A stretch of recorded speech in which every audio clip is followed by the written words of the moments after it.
Hello बच्चों, कैसे हो बेटा आप सब लोग? क्या हाल है आप लोगों के? उम्मीद है सभी बच्चे अच्छे हैं भाई। वरुण एडवांस्ड बैच में एक बार फिर से आप सभी बच्चों का स्वागत है मैथ्स के अंदर बेटा, जहां पे हम लोग कैलकुलस में हैं और एक तरह से बहुत सारे चैप्टर्स हम ऑलरेडी खत्म कर चुके हैं इस बैच में। अब कैलकुलस अपना चल रहा है और कैलकुलस के भी हम डिफरेंशियल कैलकुलस के एप्लीकेशन ऑफ डेरिवेटिव चैप्टर पे थे। एक लेक्चर हमने कल कर लिया था बेटा, उम्मीद है आप लोगों ने वो देख लिया है, अच्छी तरह से उसको कंज्यूम कर लिया है, एक एक क्वेश्चन ट्राई करके पूरा समय व्यतीत करके उसमें आपने सीख लिए हैं कॉन्सेप्ट्स। आज बारी है बेटा लेक्चर नंबर 2 की, जहां पे हम खूब सारे क्वेश्चंस और करेंगे और जो बचे हुए कॉन्सेप्ट्स जो मैंने आपको कल बताया था, एलएमवीटी, रोल्स थ्योरम, उन सब मैक्सिमम मिनिमा, वो सब तो हम करेंगे ही करेंगे, राइट। तो स्टार्ट करते हैं भाई आज का लेक्चर, एप्लीकेशन ऑफ डेरिवेटिव का लेक्चर नंबर 2। ठीक है, याद रहे वही अपनी स्टाइल रहेगी भाई लेक्चर को कंज्यूम करने का, मतलब पॉज कर करके खुद से एक एक क्वेश्चन ट्राई करना है, चाहे नहीं हो, गलत आंसर आए, बट कुछ ना कुछ तो आप सोचेंगे, ट्राई करेंगे, और फिर अगर कुछ भी नहीं सोच पा रहे तो हिंट देखिए एक बार और फिर क्वेश्चन को ट्राई करिए, और फिर भी नहीं हो रहा तब पूरा सोल्यूशन देखिए, और फिर ये जरूर फिगर आउट करिए कि आप कहां अटक गए थे, आप क्या नहीं सोच पाए थे जो मैंने सॉल्यूशन में सोचा हुआ था। ऐसा वो स्टेप, वो जो एक इन्फ्लेक्शन पॉइंट होता है ना, टिपिंग पॉइंट, इन्फ्लेक्शन पॉइंट ये वाला नहीं, कैलकुलस में भी होता है एक इन्फ्लेक्शन, मतलब वो वाला टिपिंग पॉइंट जहां पे जो नॉट एबल टू सॉल्व से यू कैन सॉल्व वाला जो पॉइंट होता है, वो वाला मेथड या उस कॉन्सेप्ट में आप कैसे क्या फंसे थे वो आपको हर क्वेश्चन में आइडेंटिफाई करना होता है कि यार इस क्वेश्चन में अच्छा ये चीज मैं नहीं सोच पाया था, सर ने ये चीज कर दी और इसके बाद तो फिर हो गया क्वेश्चन। ठीक है, तो वो जरूर देखना है हर क्वेश्चन में कहां आप स्टक हो रहे हैं। चलिए तो स्टार्ट करते हैं। मैंने आपको दिखाया ही था, ब्रेन टीजर नंबर 15 से आज हमें करना है। 14 क्वेश्चंस हमने कल कर लिए थे बेटा, आज बारी है ब्रेन टीजर नंबर 15 की, जहां पे हम करेंगे बढ़िया से प्रॉब्लम्स और इस क्वेश्चन की मिनिमम वैल्यू हमें फाइंड आउट करनी है। अच्छा, ए इज द मिनिमम और ये वैल्यू निकाल के बतानी है। ठीक है, तो फंक्शन की मिनिमम वैल्यू निकालनी है यार, एप्लीकेशन ऑफ डेरिवेटिव का क्लासिक क्वेश्चन है। तो अब क्या करेंगे बेटा, इसमें देखो, अब डायरेक्टली तो अगर इसको डिफरेंशिएट करने जाऊंगा बुरा हाल हो जाएगा बेटा, 6 डिग्री फंक्शन है और इसका डेरिवेटिव बहुत बड़ी बड़ी चीजें आ जाएंगी। तो एक काम करता हूं, एफ एक्स को मेरे माइंड में आ रहा है, क्यों ना ऊपर से एक्स जबरदस्ती कॉमन निकाल लूं। इन तीनों में से एक्स को जबरदस्ती कॉमन निकालूंगा, एक्स क्यूब आएगा, एक्स प्लस 1/x माइनस 1 का होल क्यूब, और नीचे भी देखिए जब एक्स क्यूब कॉमन निकालोगे तो x cube plus 1/x cube minus 1। ठीक है जी, एक्स क्यूब कट गया। तो अब शायद आपको खेल समझ आ गया है कि x प्लस 1/x को अगर अब मैं t मान लूंगा, x प्लस 1/x को अगर अब मैं बेटा t मान लूं, है ना, x प्लस 1/x को अगर मैं t मान लूं, तो मेरे पास x प्लस 1/x, इस देखो x cube plus 1/x cube की टर्म जो है क्रिएट हो सकती है। तो x प्लस 1/x को भी मान सकते हो या x प्लस 1/x माइनस 1, पूरे इसको ही t मान लेता हूं। ठीक है, ताकि न्यूमरेटर में पूरा टी क्यूब भी बन जाएगा। आप सिर्फ x प्लस 1/x को भी मान सकते हैं। तो x प्लस 1/x हो जाएगा t प्लस 1, और इसको क्यूब बोथ साइड्स करूंगा ताकि x cube plus 1/x cube plus 3ab, x plus 1/x की वापस value t plus 1 is t plus 1 whole cube. Correct, तो यहां से आ जाएगा x cube plus 1/x cube की वैल्यू, ये उधर ले जाइए, t plus 1 into t plus 1 whole square minus 3। तो ये हो जाएगा बेटा t plus 1 into t square plus 2t minus 2। ये हमारा किसका वैल्यू आ गया, इस चीज का, x cube plus 1/x cube का। तो इस पूरे को अब मुझे लग रहा है यार ये तो बड़ा गंदा सा बना लिया मैंने, तो अगर मैं ऊपर t ही मान लेता तो ज्यादा सही रहता। आई गेस ज्यादा सही वही रहता। मतलब अब वही थॉट है बेटा, कोई बात नहीं, अब नीचे क्यूबिक बनानी पड़ जाएगी, इसको ब्रैकेट वगैरह खोल लेता हूं, इसको ब्रैकेट वगैरह खोल लेता हूं। तो T cube plus 2t square, ठीक है, अब ऐसे शुरू कर दिया है तो ऐसे ही खत्म करते हैं, minus 2t plus T square plus 2t minus 2, 2t गया, है ना, और हमारे पास आ गया T cube plus 3t square minus 2। ये हमारा डिनोमिनेटर, और एक माइनस 1 तो है, ये x cube plus 1/x cube की वैल्यू। तो एफ एक्स जो है एफ टी में चेंज हो गया, ऊपर आ गया टी क्यूब और नीचे आ गया बेटा T cube plus 3t square minus 2। ये एक फंक्शन बन गया है, ये एक फंक्शन बन गया है। करेक्ट। अच्छा, अब एक और बात, हाँ, तो अब एक चीज ये देखो, यहां पे मैंने माइनस 1 जो है मिस कर दिया, x cube plus 1/x cube की वैल्यू तो डाल दी है और एक माइनस 1 और था, तो एक्चुअली जो फंक्शन बन जाएगा वो -3 बन जाएगा बेटा, राइट। एफ टी मेरा फंक्शन बन गया। अब मुझे इस फंक्शन को क्या करना है बेटा, मिनिमाइज करना है। अब एक और ऊपर नीचे की डिग्री तो सेम है, तो या तो वैसे डायरेक्ट डिफरेंशिएशन भी कर सकते हो, या फिर क्योंकि ऊपर नीचे की डिग्री सेम है बेटा, तो एक काम करता हूं +3t² -3 ऐड कर देता हूं और सब्ट्रैक्ट भी कर देता हूं। बेसिकली उससे क्या होगा ना, जैसे पार्शियल फ्रैक्शन में करते हैं, अब अलग अलग कर दूंगा, तो एफ टी फंक्शन बन जाएगा 1 - 3 common t² -1 upon t³ + 3t² -3, correct. ऐसा कुछ फंक्शन ये बन गया है। अब मुझे इसको करना है मिनिमाइज, तो अब डेरिवेटिव को 0 रख देता हूं, है ना, f' को 0 रख देता हूं। सो f' बराबर 0, उसका मतलब 1 का तो 0 ही हो गया डेरिवेटिव, t³ + 3t² -3 v² हो गया, और इधर आ जाएगा v constant into derivative of this. अच्छा, इसमें क्या करो, माइनस भी एडजस्ट कर दो ताकि गलती ना हो, 1 - t² करके लिख दो, और इस 3 को तो सॉरी, ये 1 तो बाहर था, 1 तो बाहर था बेटा, 3 के नीचे था ये, t³ + 3t² -3, करेक्ट। ऐसा कुछ हो गया है, ऐसा कुछ हो गया। 1 का डेरिवेटिव तो 0। अब इस वाले में मैं कह रहा हूं ये कांस्टेंट 3 को चाहे बाहर ही रख लो, कांस्टेंट वैल्यू है वो, तो 1 - t² का डेरिवेटिव -2t -1 - t² कांस्टेंट, और इसका डेरिवेटिव हो गया 3t² + 6t, right. This is equal to 0।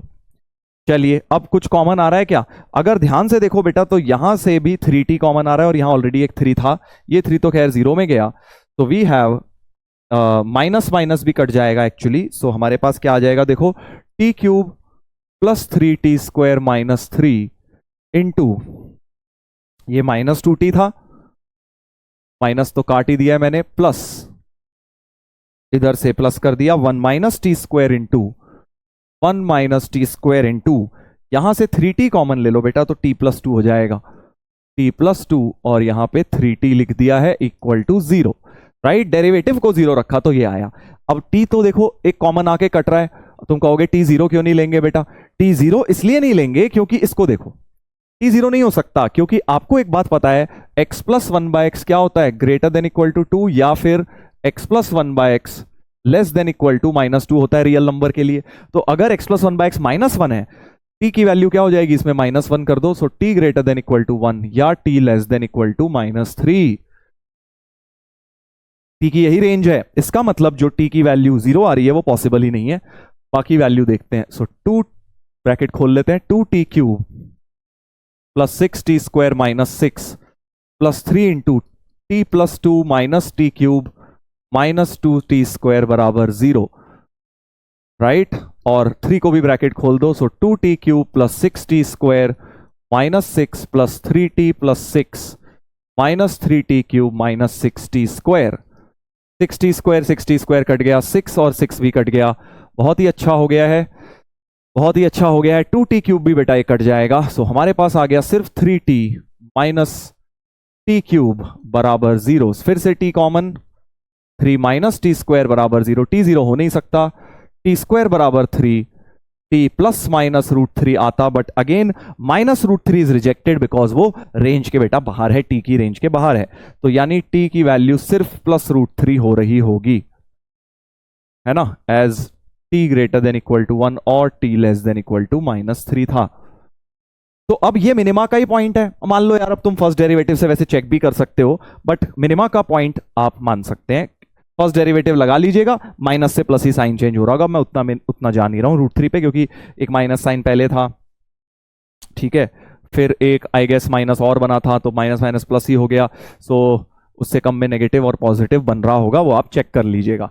चलिए, तो अब हमारे पास क्या आ गया, अब हमारे पास क्या आ गया, तो बेसिकली t की वैल्यू √3 हमें इस फंक्शन में डालनी है, क्योंकि हमें मिनिमम वैल्यू निकालनी है। तो मिनिमम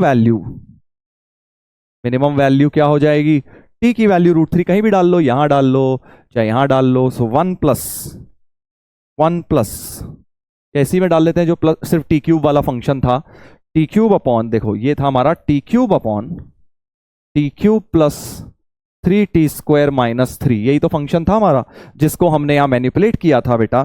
तो t की जगह √3 डाल देते हैं। सो 3√3 अपॉन 3√3 प्लस 9 माइनस 3, तो 3√3 अपॉन 3√3 प्लस 6, ये क्या आ जाएगा, 3 कट जाएगा बेटा, √3 अपॉन 2 प्लस √3, √3 अपॉन 2 प्लस √3 हो गया, राइट। ये हमारी मिनिमम वैल्यू बन गई। अब भाई ने पूछा है इसकी वैल्यू बतानी है, 2 प्लस √3 अपॉन 5√3 ए ये था, 2 प्लस √3 अपॉन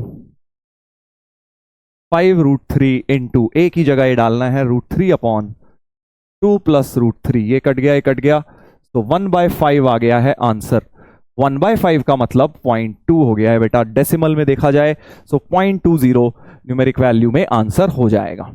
तो कोई बहुत मुश्किल क्वेश्चन यार ये था नहीं, ये तो सिर्फ एक कह सकते हो लेंदी कैलकुलेटिव क्वेश्चन था, और इस तरह के बेटा एडवांस में तुम्हें करने हैं, ऐसे तो करने ही करने हैं। अगर आपको पेपर टफ लग रहा है तो आपको ये वाले क्वेश्चन जरूर निपटाने हैं। चलिए एक थोड़ा सा अब दिमाग लगाने वाला भी दे देते हैं। सारे एक तरह के नहीं कराता हूं मैं, आपने देखा है, मैंने आपको पहले ही बता दिया, जेई एडवांस के पेपर को हमने 3 कैटेगरी में कैटेगराइज किया था। एक इजी क्वेश्चंस जो कि हम बहुत ज्यादा क्लास में नहीं करते, बिल्कुल इजी वाले जो स्ट्रेट फॉरवर्ड आ जाते हैं, वो पीवाईक्यू में हम डायरेक्ट कर लेते हैं, वैसे भी आते हैं एडवांस्ड में बाय द वे। और फिर मीडियम में 2 तरह के होते हैं, एक होता है मीडियम एंड कैलकुलेटिव, जैसा पिछला वाला था, उसमें कॉन्सेप्ट टफ नहीं होता बट कैलकुलेटिव होता है। एक होता है मीडियम बट कॉन्सेप्ट अच्छा होता है, बेटर कॉन्सेप्ट होता है। और एक हार्ड टाइप की कैटेगरीज में कॉन्सेप्ट बहुत ही टफ होता है, या कॉन्सेप्ट भी टफ और कैलकुलेटिव भी बहुत ज्यादा होता है, राइट। तो ये क्वेश्चन किस कैटेगरी का है देखते हैं। f बिलोंग्स टू R2 - 1 से 2 एक फंक्शन है क्वाड्रेटिक अपॉन क्यूबिक टाइप का, ऑन टू फंक्शन है, ऑन टू फंक्शन। अब तुम्हें पता है ऑन टू का मतलब सर्जेक्टिव, सारी जो रेंज है वो कोडोमेन के बराबर है। ये जो पूरी की पूरी है ये बेसिकली रेंज सेट है इसका, तभी तो ऑन टू होगा। और डोमेन सेट है ऑल रियल नंबर्स। बड़ा प्यारा कॉन्सेप्ट है भाई, इसमें आप थोड़ा सोचो, एबीसी तुम कैसे निकाल सकते हो, सॉरी ए बी जो फंसे हुए हैं ये तुम निकाल सकते हो बेटा, ए और बी निकाल सकते हो, ए और बी निकाल सकते हो सिर्फ इतनी नॉलेज से कि ये ऑन टू फंक्शन है इस डोमेन और इस कोडोमेन में। इससे तुम्हारे ए और बी सॉल्व हो जाएंगे। उसके बाद तो फिर आगे कोऑर्डिनेट ज्योमेट्री थोड़ी सी दिख रही है, बट पहले सोचते हैं ए और बी कैसे। देखो ए तो मैं कह रहा हूं 0 ही होगा, सोचो क्यों, ए 0 के अलावा कुछ नहीं हो सकता। क्यूबिक का जो टर्म आ रहा है वो आ ही नहीं सकता। सर ये क्या बात हुई, हाँ नहीं आ सकता, क्योंकि तुम्हें पता है क्यूबिक का एक ना एक रियल रूट आता है ना, every cubic has 1 minimum real root. तो अगर वो रूट आ गया तो वो तो डोमेन में होना ही नहीं चाहिए, बट उसने बोला है डोमेन क्या है, ऑल रियल नंबर है, तो डोमेन ऑल रियल देते ही उसने बता दिया डिनोमिनेटर में क्यूबिक आ नहीं सकती। देख रहे हो ना कितना प्यारी चीज हो गई, बिकॉज एवरी क्यूबिक फंक्शन या every polynomial function of degree odd has at least 1 real root, ये आपको पता है। तो इसकी एक रूट आ गई तो भैया वो तो डोमेन में नहीं रहेगा एलिमेंट, तो वो एलिमेंट तो उसने हटाया थोड़ी है डोमेन में से, या तो आर माइनस कुछ लिखता तो वो वाला एलिमेंट डोमेन में नहीं होता, बट डोमेन में उसने क्योंकि आर बोल दिया, यानी डोमेन में डिनोमिनेटर में क्यूबिक नहीं हो सकती। So therefore a equal to 0 only as domain is x belongs to r, और क्यूबिक का रूट आ जाएगा कोई ना कोई, तो डिनोमिनेटर 0 बन जाएगा, वो डोमेन का एलिमेंट हटाना पड़ता, बट उसने कुछ हटाया नहीं है, यानी क्यूबिक आ नहीं सकता। सो fx हो गया हमारा बेटा x² plus 9bx plus 17 upon x² plus bx plus 33।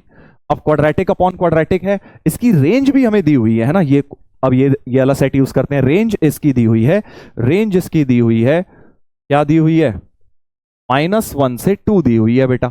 अब जब भी रेंज कैसे निकालते हो क्वाड्रेटिक अपॉन क्वाड्रेटिक, एक तो कैलकुलस का मेथड होता है, एक होता है कि आप इसको y मानते हैं और क्रॉस मल्टीप्लाई करके d greater than equal to 0 करते हैं ना, तो वही प्रोसेस अप्लाई करते हैं रेंज ऑफ रैशनल एक्सप्रेशंस वाला, कि हम इसको क्रॉस मल्टीप्लाई करेंगे तो x² plus 9bx plus 17 is x² plus bxy plus 33y। सब कुछ लेफ्ट में ले आइए या सब कुछ राइट में ले जाते हैं, जैसे अच्छा लगे। x² into Y minus 1 right में ले जा रहा हूं, plus x into by minus 9b है ना, प्लस 33y माइनस 17 बराबर 0। करेक्ट। तो अब इसका क्या करते हैं, क्योंकि x तो एक रियल नंबर है, इस क्वाड्रेटिक का d greater than equal to 0 करते हैं, इस क्वाड्रेटिक का d greater than equal to 0 करते हैं, है ना। तो d greater than equal to 0 मतलब इसका जो b² है by minus 9b whole square -4 a की जगह आ गया y-1, सी की जगह आ गया 33y-17 is greater than equal to 0 रख देते हैं बेटा। Correct, greater than equal to 0 रख देते हैं। अब देखो बड़ी प्यारी बात, जब अब इसमें इतना खतरनाक मैं वेवी कर्व कैसे लगाऊंगा, अननोन बी फंसा हुआ है ना। बेसिकली हमें उल्टा दिया हुआ है कि हमें वेवी कर्व लगा के जो आएगा वो ये आएगा, है ना। y की रेंज जो दी हुई है वो दी हुई है -1, 2। तो अगर y की रेंज ये, अब ध्यान से सुनना, अगर y की रेंज -1 से 2 है तो वो इस वेवी कर्व के क्रिटिकल पॉइंट ही होंगे भाई। ऐसे होगा ना, -1 और 2 और प्लस माइनस प्लस और माइनस वाला एरिया शेड करना होगा। सर यहां तो ग्रेटर देन इक्वल टू 0 है, वो कोफिशिएंट शायद नेगेटिव हो रहा होगा, तो माइनस से क्रॉस मल्टीप्लाई करने की बात वो लेस देन इक्वल टू 0 बन जाएगा जब आप इसको माइनस से क्रॉस मल्टीप्लाई करेंगे। ऐसा हो रहा होगा, मैं बोल रहा हूं, तभी तो माइनस एरिया शेडेड है। ठीक है, तो बेसिकली आपकी रेंज अगर ये दोनों इंक्लूडेड है, इसका एक ही मतलब है बेटा, रेंज ये कब आ सकती है, जब -1 और 2 इस क्वाड्रेटिक के रूट्स हो जाए। बेसिकली भाई ये एक y में क्वाड्रेटिक लिखी है, ठीक है, इसके रूट्स ही तो क्रिटिकल पॉइंट्स होते हैं। क्रिटिकल पॉइंट्स क्या होते हैं, जब फैक्टराइज करते हैं इक्वल टू 0 रखते हैं, है ना। तो बेसिकली इस क्वाड्रेटिक इनइक्वालिटी के नहीं कह रहा इक्वेशन, अगर ये इक्वल टू 0 होता तो इसके जो रूट्स होंगे वो -1 और 2 होंगे। बात समझे भाई, कभी भी वेवी कर्व लगाते हो, जैसे मान लो x² - 6x, x² - 5x + 6 में लगाते हो तुम, तो ये क्या होते हैं, रूट्स ही तो होते हैं जो क्रिटिकल पॉइंट्स आते हैं। x - 2 और x - 3 इसके रूट्स ही तो हैं। तो 2 और 3 इसके क्रिटिकल पॉइंट्स जो होते हैं, 2 और 3 जो क्रिटिकल पॉइंट होते हैं वो इसके रूट्स ही तो होते हैं लेफ्ट साइड के। तो मैं ये बोल रहा हूं, ये जो भी पॉलिनोमियल एक्सप्रेशन लिखा है py, जो py फंक्शन ऑफ y लिखा हुआ है बेटा, py -9b, तो b² कॉमन ले लो, y -9 whole square minus 4y -1, ये जो पॉलिनोमियल लिखा है इनटू 33y -17, इसके बेटा आपके जो रूट्स होंगे वो क्या होंगे, वही दोनों होंगे जो क्रिटिकल पॉइंट्स, और क्रिटिकल पॉइंट्स क्या है, -1 और 2 हैं। यानी p ऑफ -1 0 है, p ऑफ 2 भी हमारा 0 है। चलिए तो रखते हैं, मतलब y की जगह -1 डाल के इसमें 0 मिलना चाहिए। उल्टा हो गया पूरा प्रोसेस, है ना। तो y को -1 डालूंगा तो ये आएगा b² -1 -9 मतलब -10 का स्क्वायर 100 -4 -2 इंटू 33 -17 -50 हो गया है बेटा।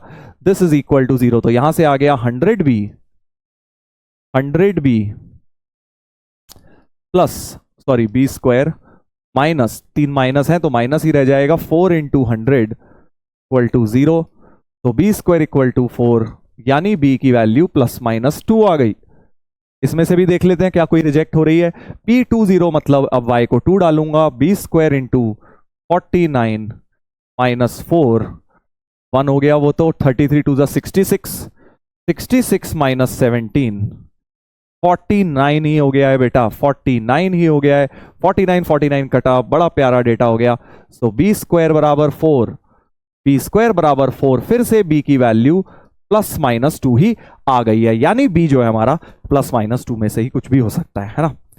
अगर b ±2 हो जाए तो कहने का मतलब ये, अगर b ±2 में से कुछ भी हो जाए तो इस वेवी कर्व में तुम्हारे जो हैं ये दोनों क्रिटिकल पॉइंट्स बन रहे होंगे और नेगेटिव एरिया शेड हो रहा होगा। सर नेगेटिव कैसे हो रहा है, देखो अगर तुम अब थोड़ा सा दिमाग लगाओ, यहां पे अगर b² की जगह 4 डालोगे, है ना, और तो यहां पे y² का कोफिशिएंट 4 आएगा और यहां पे y² का कोफिशिएंट तो बहुत ज्यादा नेगेटिव है। तो तुम्हें दिख रहा है y² का कोफिशिएंट नेगेटिव है, वो माइनस से मल्टीप्लाई होके, हेंस जो ग्रेटर का साइन है वो लेस में चेंज हो जाएगा और हमारा नेगेटिव एरिया शेड हो रहा होगा। ठीक है, मैं आपको लॉजिक समझा रहा हूं, उसकी जरूरत क्वेश्चन सॉल्व करने में हमें नहीं है। तो क्वेश्चन तो सॉल्व हो गया, a0 b ±2। तो केस बना लेते हैं, b की वैल्यू +2 ले लेते हैं, एक ले लेते हैं b की वैल्यू -2। ठीक है जी, अब क्या करेंगे, अब हमें क्या करना है, आगे पढ़ते हैं क्वेश्चन में। f' एंड f' दोनों की वैल्यू 0 है, तो मतलब अब आपको डेरिवेटिव निकालना है फंक्शन का। तो फंक्शन हमारा fx क्या हो जाएगा बेटा, अगर b तो 2 है तो fx हो जाएगा x² + 18x +17, है ना, यही तो बनेगा। b को 2 डाला और नीचे बनेगा, ये तो 0 ही था, x² + 2x + 33, x² + 2x + 33। Correct. X square plus 2x plus 33 बन गया है। तो अब इसका derivative f dash x zero रख के देखते हैं।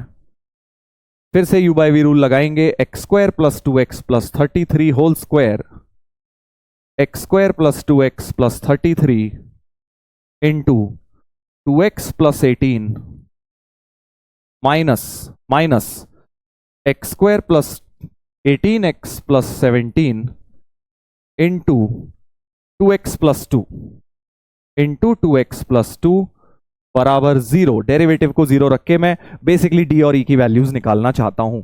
अच्छा, यहां से 2 कॉमन आके कट जाएगा, यहां से 2 कॉमन आके कट जाएगा। So we will have x plus 9 into x square plus 2x plus 33 is equal to x square plus 18x plus 17 into x plus 1। Right, उधर ले गया मैं। और अब तो बस ब्रैकेट्स खोलने आए थे I guess. X cube plus 2x square plus 33x plus 9x square plus 18x plus 9 into 33 into 9 देख लो, 297 is equal to x cube plus 18x square plus 17x plus x square plus 18x plus 17। काफी खतरनाक question बन गया है, but I guess बहुत कुछ cut गया है बेटा। कैलकुलेशंस थोड़ी देखिए, एक्स क्यूब तो कट गया। अच्छा, 18x भी कट गया, 18x भी कट गया। और एक्स स्क्वायर देखिए, 9 और 2 11 इधर है, और उधर 18 और 1 19 है। राइट, तो ये 2 और 9 11, 7 और 1 8, तो सब कुछ राइट में ले जाऊं तो 8x स्क्वायर करेक्ट, 33x है और 17x है, तो माइनस 16x बचा आई गेस।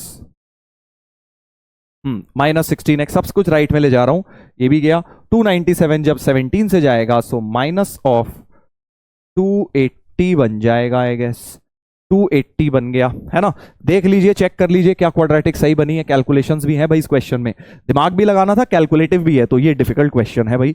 और अब इसमें 4 को हटा देता हूं, सो 2x स्क्वायर नहीं, इनफैक्ट 8 ही हट जाएगा, 8 ही कट जाएगा। एक्स स्क्वायर माइनस 2x,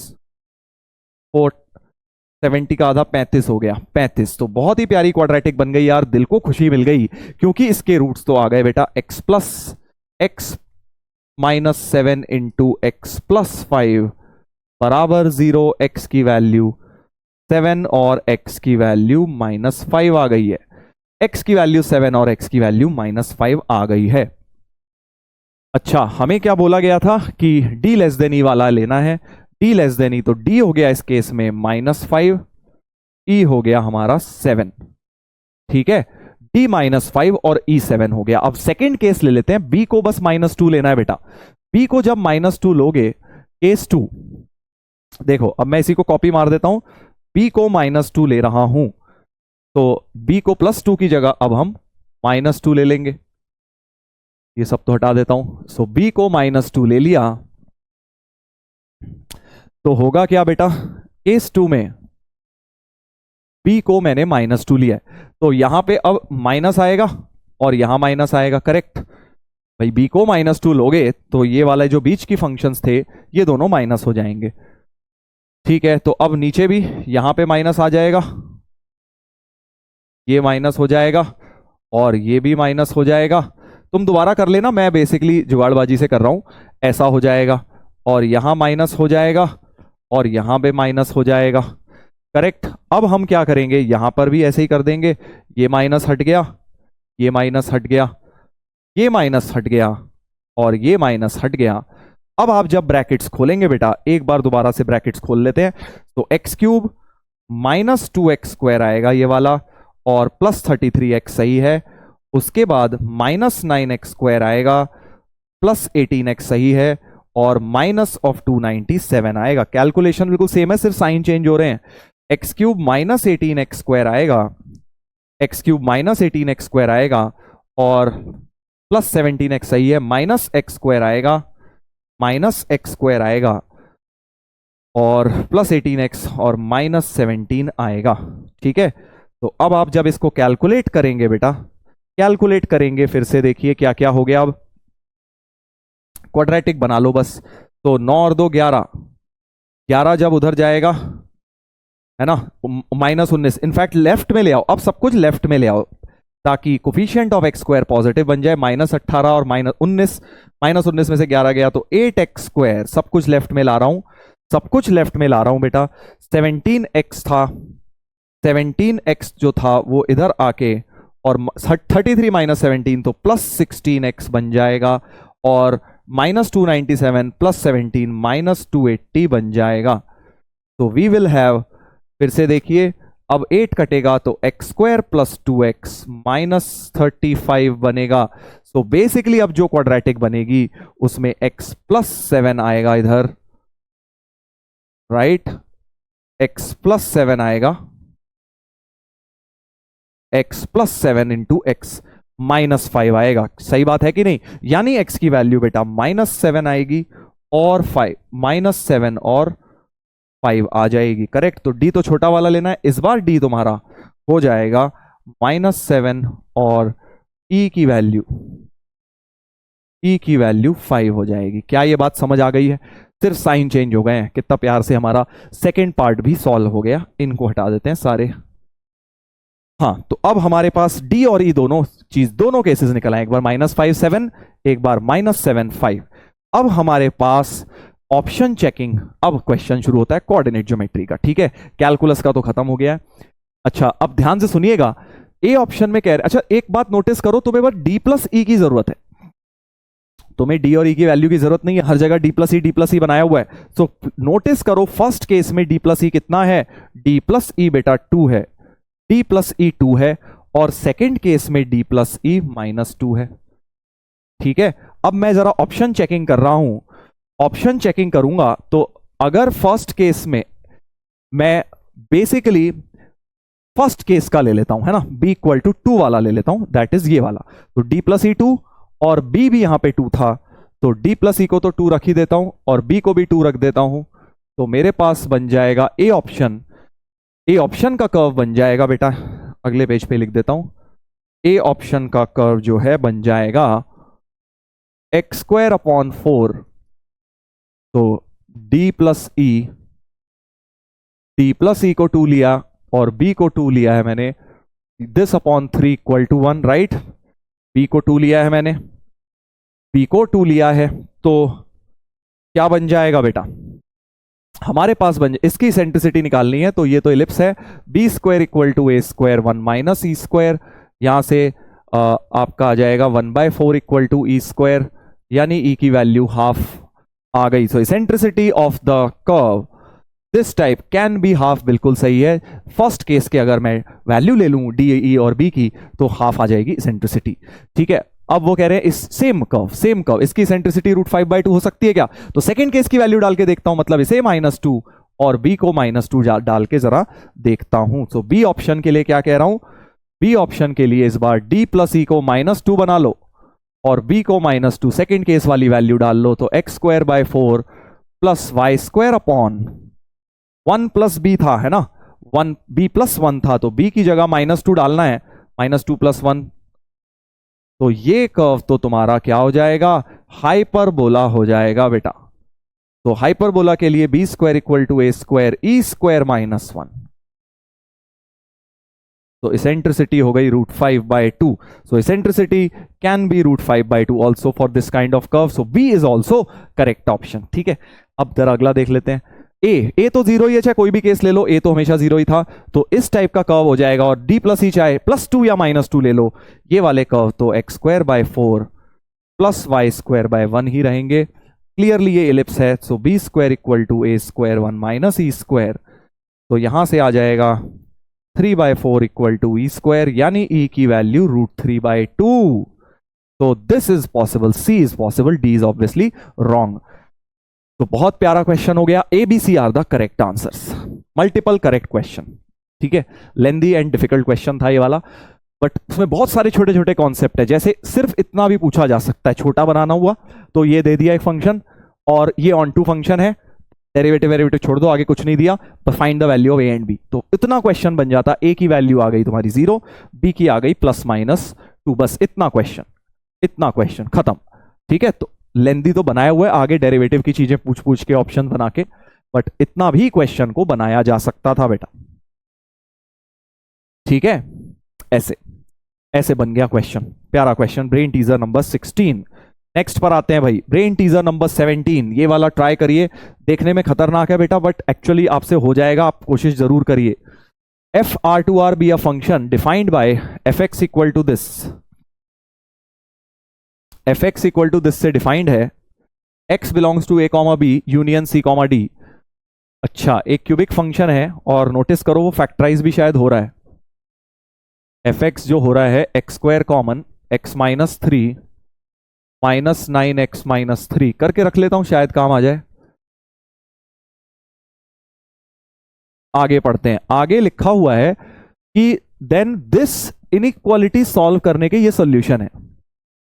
अच्छा, इनइक्वालिटी अगर आप ध्यान से देखो तो F cube x minus 3 F square x minus 9 F x plus 27 है, मतलब इसी में x की जगह एफ एक्स डाला हुआ है ना। तो LHS जो है लेफ्ट हैंड साइड है इनइक्वालिटी की, नोटिस करिए कोफिशिएंट से समझ आ गया कि ये क्या है LHS, ये बेटा f ऑफ एफ एक्स है। ये क्या है, f ऑफ एफ एक्स दिया हुआ है आपको, और less than f of something दिया हुआ है, ठीक है। तो अब जब f of something is less than f of something, तो तुम्हें तो इंक्रीजिंग डिक्रीजिंग बिहेवियर का पता होना चाहिए, तभी तो तुम कर पाओगे, है ना। तो हम क्या करेंगे बेटा, ये पता लगाते हैं पहले कि फंक्शन इंक्रीजिंग और डिक्रीजिंग कहां है, क्योंकि तभी तो ये हम इनइक्वालिटी सॉल्व कर पाएंगे। तो लेट्स फाइंड डेरिवेटिव, इसको कांस्टेंट उसका डेरिवेटिव 1 प्लस इसको कांस्टेंट इसका डेरिवेटिव 2x। तो x minus 3 common x plus 3 plus 2x, तो ये क्या हो जाएगा बेटा, x minus 3 into 3x plus 3 हो गया, ठीक है जी। और इसका अगर मैं रूट्स देखूं तो -1 और 3 हो रहे हैं, प्लस माइनस प्लस। इसका मतलब ये है कि माइनस इंफिनिटी से -1 यूनियन 3 से इंफिनिटी में फंक्शन क्या है, इंक्रीजिंग है बेटा, इंक्रीजिंग है। तो अगर केस बना लेता हूं कि वेदर फंक्शन इज इंक्रीजिंग और डिक्रीजिंग, तभी ये सॉल्व हो पाएगी। सो केस वन मैं ले लेता हूं x माइनस इंफिनिटी से -1 यूनियन 3 से इंफिनिटी, यानी मैं फंक्शन को क्या ले रहा हूं, इंक्रीजिंग फंक्शन ले रहा हूं, यानी एफ एक्स इज इंक्रीजिंग और इंक्रीजिंग है, और F of this is less than F of this. भाई इंक्रीजिंग का क्या मतलब होता है, अगर F of this is less than F of this तो एफ एक्स भी लेस होना चाहिए उससे। तो यानी कि एफ एक्स जो होना चाहिए लेस होना चाहिए x cube minus 4x square minus 3x plus 19 से, राइट, क्योंकि इंक्रीजिंग है ना। तुम्हें पता है इंक्रीजिंग में अगर f a less than f b है तो यानी कि ए लेस देन बी होता है, वही किया मैंने, एफ एफ हटा दिया, इंक्रीजिंग में F X should be less than that. और एफ एक्स की वैल्यू अब डाल देता हूं, X cube minus 3x square minus 9x plus 27, X cube गया, सब कुछ लेफ्ट में ले आइए। So X square minus 6x plus 8 less than 0, x minus 2x minus 4 less than 0, यानी क्रिटिकल पॉइंट्स आ गए 2 एंड 4, वेवी कर्व लग गया। और इसके साथ इंटरसेक्शन ले लेता हूं, माइनस इंफिनिटी से -1 यूनियन 3 टू इंफिनिटी, इसके साथ इंटरसेक्शन भी लोगे क्योंकि वो केस बनाया था। तो पहला इंटरवल आ गया 3 to 4, फर्स्ट केस सॉल्व करके क्या आ गया बेटा, x 3 से लेके 4। अब तुम समझ गए होगे आगे क्या करना है। अब डिक्रीजिंग वाला इंटरवल ले लेता हूं, केस 2। तो केस 2 x बिलोंग्स टू -1 से लेके क्या था 3, -1 से लेके 3, जहां पे वो डिक्रीज कर रहा है। अब तुम्हें कुछ नहीं करना दोबारा, सिर्फ डिक्रीजिंग में क्या होगा, ये लेस का साइन अब ग्रेटर में चेंज हो जाएगा, ठीक है, क्योंकि डिक्रीजिंग में अगर f a less than f b है तो ए ग्रेटर देन बी हो जाता है, करेक्ट। तो यहां पे क्या आ जाएगा, बस केस 2 में जब है तो एफ एक्स इज डिक्रीजिंग, यानी कि जो तुम्हारा F of this less than F of this है, तो F X should be greater than जो भी था वो x cube minus 4x square minus 3x plus 19। अब दोबारा मत सॉल्व करने बैठना पूरा भाई, जब तुम्हें साइन बस लेस की जगह ग्रेटर हो गया है तो लास्ट में भी बस सोल्यूशन में साइन चेंज हो जाएगा। तुम्हारा यहां 2 to 4 आया था, तो अब तुम्हारा x minus 2 into x minus 4 greater than 0 बन गया होगा, साइन ओवरऑल इंटरचेंज हो गया होगा लास्ट तक पहुंचते पहुंचते। तो हमारा जो आएगा बेसिकली ये रीजन आएगा, और इसका डोमेन के साथ इंटरसेक्शन लेंगे बेटा, केस के साथ। केस के साथ जब इंटरसेक्शन लिया जाएगा तो -1 से लेके 2 आ जाएगा, -1 से लेके 2 आ जाएगा बेटा। सो सेकंड केस से आंसर आया, फर्स्ट से वो। सो ओवरऑल आंसर हो गया union of both the cases, -1 से 2 यूनियन, -1 से 2 यूनियन 3 से 4। ये हो गया हमारा फाइनल आंसर इंटरवल का। अब ABCD ये कंपेयर कर दो बस। तो A हो गया -1, B हो गया 2, C हो गया 3, D हो गया 4। हमसे पूछा है B माइनस ए, B माइनस ए तो 3 हो गया, और C प्लस D 7 हो गया। तो 3 ये हो गया, 3 ये हो गया 7। आंसर 10 होना चाहिए, आंसर जो है 10 होना चाहिए, राइट। कितना बढ़िया क्वेश्चन हो गया। तो ये वाला तो यार कर सकते थे, ऐसे जेई में बिल्कुल आ सकता है बेटा। इंक्रीजिंग डिक्रीजिंग का ये सब चीजें तुम्हारी मेंस में भी इतनी यूज हुई हुई हैं कि ये वाली ये कंडीशन, बट थोड़ा सा इसमें एक्स्ट्रा था कि भाई हमें खुद ही चेक करना था इंक्रीजिंग डिक्रीजिंग, और वहां उसका बिहेवियर फाइंड आउट करना था और केसेस बनाने थे। That was good thing about this question. चलिए नेक्स्ट करते हैं बेटा, नेक्स्ट करते हैं। एक और अच्छा प्रॉब्लम है, fx be remainder when px equal to this is divided by this. तो अब तुम्हें पता है भैया रिमाइंडर के लिए क्या करोगे, डिवाइजर जो जो ये फंक्शन है px, this is equal to divisor into quotient plus remainder. ठीक है जी, रिमाइंडर फंक्शन ऐसा हो जाएगा, ये तो तुम्हें बचपन से सीखा है। अब एक बात नोटिस करो, क्योंकि डिवाइजर की डिग्री 6 है, 4 और 2 6, तो रिमाइंडर की डिग्री 5 होगी। ये मैक्स तुम्हें पता है, कॉन्सेप्ट होता है कि रिमाइंडर की degree, maximum degree of remainder 1 less than degree of divisor होती है। क्योंकि अगर 6 डिग्री रिमाइंडर कैसे आ गया, तो फिर डिवाइड हो जाएगा। जब तक डिवाइड कब तक करते रहते हो, जब तक डिग्री कम ना हो जाए। तो डिग्री कम, इससे कम डिग्री मतलब x की पावर 5। हाँ, उसका कोफिशिएंट 0 हो सकता है, but maximum degree, max degree of Rx is 5 degree expression ये मान लेंगे, वो उसका a 0 आ जाए हमें मतलब नहीं है, आने को तो रिमाइंडर ओवरऑल 0 भी आ सकता है, right. So maximum degree but 5 ही आ सकती। अब एक मजेदार बात क्या हो रही है यहां पे, बस एक ही कॉन्सेप्ट है बेटा इसमें, क्योंकि यहां से अगर आप देखें x³ कॉमन आ रहा है,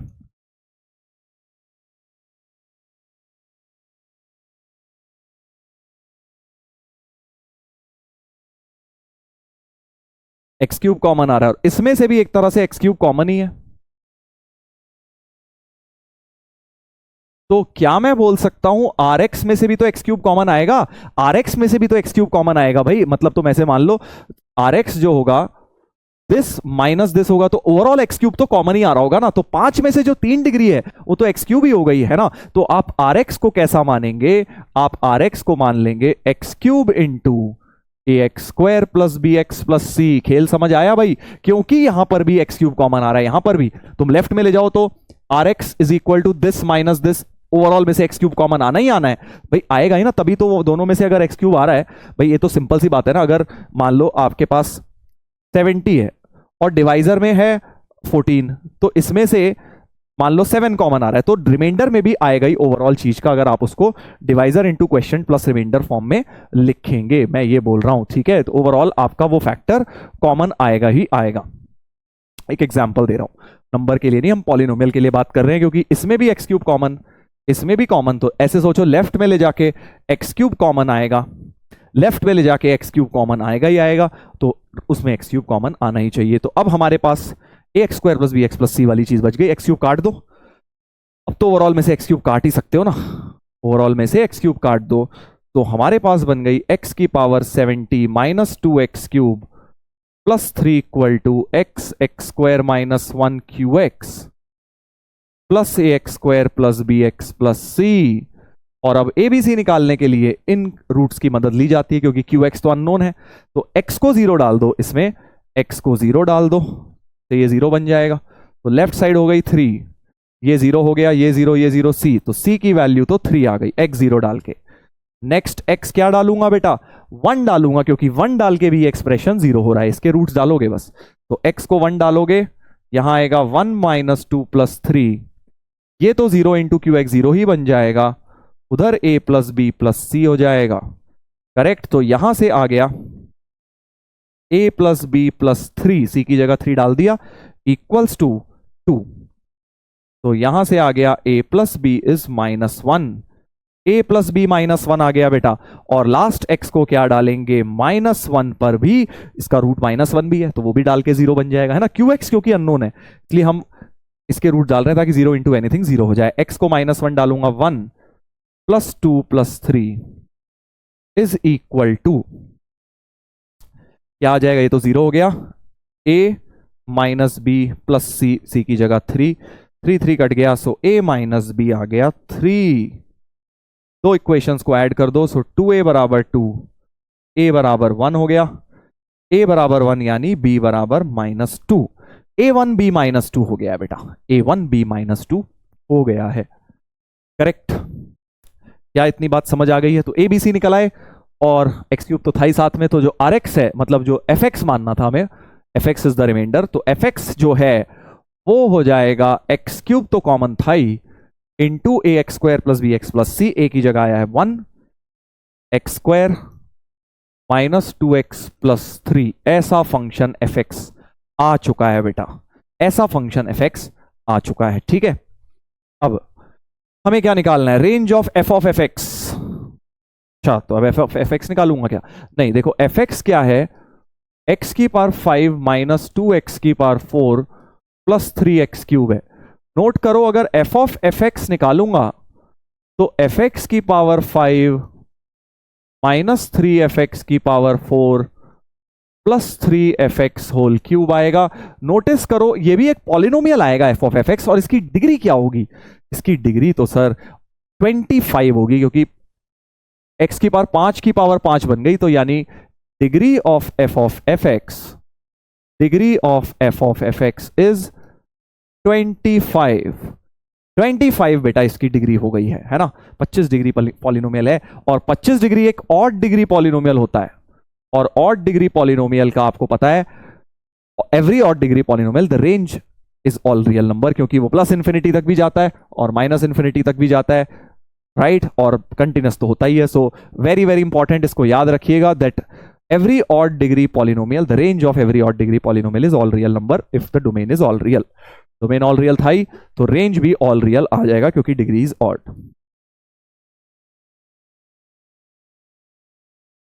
ये तुमने नोट्स में पढ़ा होगा कि ऑड डिग्री पॉलिनोमियल हमेशा क्या होता है, इसकी रेंज ऑल रियल नंबर होती है if domain is all real. चलिए, तो ये बात तो सही हो गई। अगला fx has 3 inflection, 2 inflection, 1 inflection. तो इन्फ्लेक्शन मतलब जहां double derivative 0 and double derivative changes sign also. So double derivative निकालते हैं, f डैश एक्स यहां से निकाल लो, ये fx था,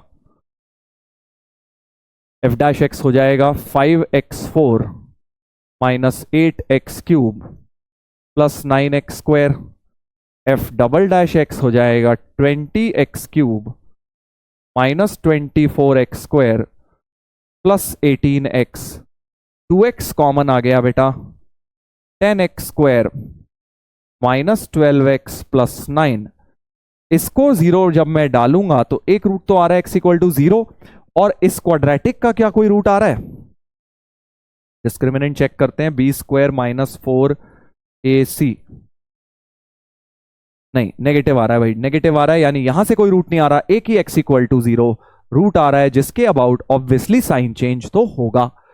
x 0 से बड़ा डालू, ये तो ऑलवेज पॉजिटिव है, डी नेगेटिव है, तो 0 से बड़े में पॉजिटिव, सो डबल डेरिवेटिव 0 के अराउंड साइन चेंज कर रहा है, चाहे माइनस से प्लस करे चाहे प्लस से माइनस, साइन चेंज करना चाहिए, तभी वो इन्फ्लेक्शन पॉइंट होता है। सिर्फ डबल डेरिवेटिव 0 रख के मत बोल देना, साइन चेंज भी चेक करना जरूरी है। So x equal to 0 is the only inflection point, और तो कोई नहीं हो रहा है। सो देयरफॉर सिर्फ एक ही inflection point, A and D हो गया आंसर, ए एंड डी हो गया बेटा आंसर। चलिए अगला, brain teaser number 19, brain teaser number 19 को देखेंगे। Another very beautiful question. एक 6 डिग्री पॉलिनोमियल दिया है, अब क्या दिया हुआ है बेटा, एक 6 डिग्री पॉलिनोमियल दिया हुआ है। देखिए 6 डिग्री पॉलिनोमियल है, touches y equal to g x which is x plus p. एक फंक्शन है y equal to g x जो एक स्ट्रेट लाइन है x प्लस पी, और ये 6 डिग्री पॉलिनोमियल उसे 3 जगह टच कर रहा है। मतलब कहीं भी हो सकता है वो, मैंने एक रफ फिगर बना रहा हूं और आपको रफली दिखा रहा हूं कि ये इस तरह से टच कर रहा है। 2 जगह तो कर गया, तीसरी जगह हम करा देंगे। सर मैक्सिमा पे ही करेगा? नहीं, मतलब एक रफ फिगर है यार, कहीं पर भी कर गया वो टच, एक रफली मैंने अंदाजा दे दिया आपको। तो यहां पे टच कर रहा है एफ एक्स, ठीक है, एंड एच एक्स एक फंक्शन दिया है एफ एक्स माइनस जी एक्स। एच एक्स क्या दिया है? Difference of the two functions, ठीक है, ठीक है। ये 1 पे टच कर रहा है, 1 पे कर रहा है, एक्स इक्वल टू 1 है, 1 कॉमा समथिंग है, ये 2 कॉमा समथिंग है और 3 कॉमा समथिंग है, ठीक है, समझ गया। अच्छा, अब एक बड़ी प्यारी बात, जब भी 2 ग्राफ टच करते हैं, बात कल भी एक क्वेश्चन में आई थी, मैंने आपको बोला था वहां फंक्शनल वैल्यू सेम होनी चाहिए, यानी एट एक्स इक्वल टू 1 जो f1 होगा और g1 सेम होगा, f1 इक्वल टू g1, ठीक है, क्योंकि दोनों क्या है, इंटरसेक्ट तो कर ही रहे हैं और टच भी कर रहे हैं, यानी 1 पर उनके डेरिवेटिव्स भी सेम होंगे। Also f dash 1 equal to g dash 1, f dash 1 equal to g dash 1 हो गया, मानते हो? क्योंकि भाई 1 पर क्या हो रहा है, टच भी कर रहा है, तो जो स्लोप ऑफ टेंजेंट है इस कर्व की, वो तो दी भी हुई है, ऐसे 1 ही है, बट इसकी भी टेंजेंट की स्लोप 1, इनफैक्ट 1 ही होंगे दोनों, समझ रहे हो? क्योंकि f dash sorry g dash तो तुम्हारा 1 ही है ना, इसका स्लोप, लाइन का स्लोप तो 1 ही दिया हुआ है।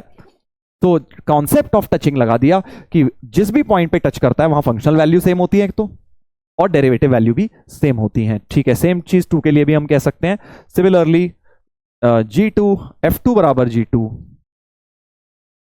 एंड f डैश 2 बराबर g डैश 2, और ये तो 1 ही होंगे अगेन, एंड सिमिलरली f3 बराबर g3 एंड f डैश 3 बराबर g डैश 3। अच्छा, तो अब जब hx की अगर मैं बात करूं, hx की अगर मैं बात करूं बेटा, तो hx is fx minus gx, ठीक है। तो क्या मैं बोल सकता हूं h1 तो 0 है, क्योंकि भाई h1 क्या आएगा, f1 माइनस g1, f1 और g1 बराबर है, तो h1 0 है, h2 भी 0 है, h3 भी 0 है, तो hx की 3 रूट्स तो आ गई भाई, hx की 3 रूट आ गई। hx कितने डिग्री पॉलिनोमियल है? hx was fx minus straight line, fx 6 था, तो hx की डिग्री भी 6 है, तो यानी इसकी 6 डिग्री में से 3 डिग्री तो मेरे पास आ गई, 3 फैक्टर्स तो मेरे पास आ गए, क्योंकि फैक्टर निकाल के यहां डालूंगा कुछ कुछ करके, और हमें a की वैल्यू मतलब लीडिंग कोफिशिएंट फाइंड आउट करना है, तो वो इंटीग्रल में डल के निकलेगा। क्लियर इंडिकेशन है, मुझे सारे रूट्स निकालने हैं, 3 तो निकल गए, बचे हुए 3 कैसे निकलेंगे? डेरिवेटिव्स की मदद से। देखो h डैश x क्या होगा, f डैश x माइनस जी डैश एक्स, मानते हो? और अगर मैं आपसे पूछूं h डैश 1 क्या होगा, तो f डैश 1 माइनस जी डैश 1 वो भी 0 आएगा, क्योंकि दोनों इक्वल हैं, ये भी 0, h डैश 2 भी 0 और h डैश 3 भी 0। इससे मैं क्या पता लगा सकता हूं बेटा?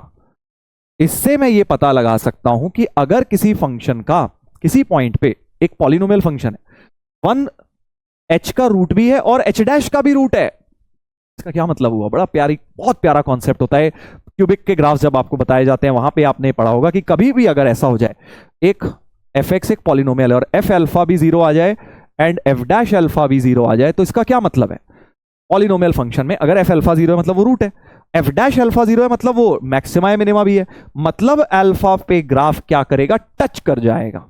समझो, या तो मिनिमा होगा इस तरह से अल्फा पे, या मैक्सिमा होगा, क्योंकि अल्फा रूट भी है और अल्फा डेरिवेटिव का रूट भी है, डेरिवेटिव का रूट मतलब मैक्सिमा या मिनिमा हो रहा होगा, यानी ग्राफ जो है टच करते हुए जा रहा होगा, और टच करते हुए जाने का मतलब वो रिपीटेड रूट होता है। कभी भी कोई ग्राफ कहीं टच करता है, क्वाड्रेटिक जैसे तुम्हें पता है यहाँ टच करता है, तो दोनों रूट रिपीटेड होते हैं।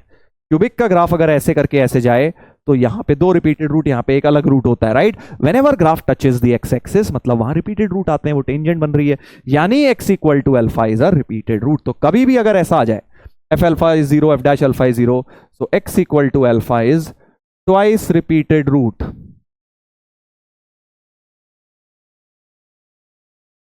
Of fx equal to 0।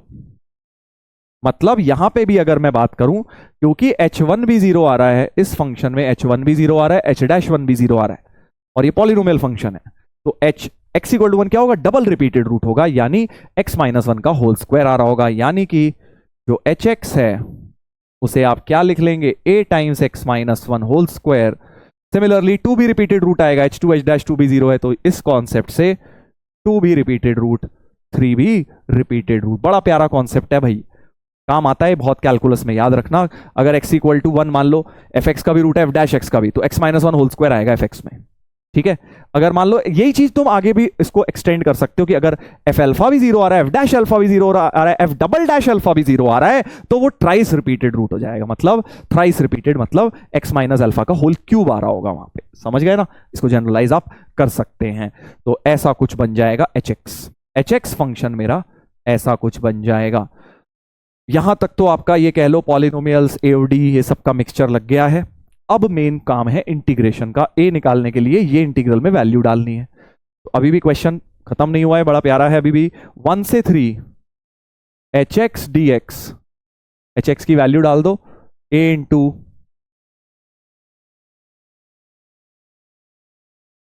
ये हमें दिया हुआ है 32/105, 32/105।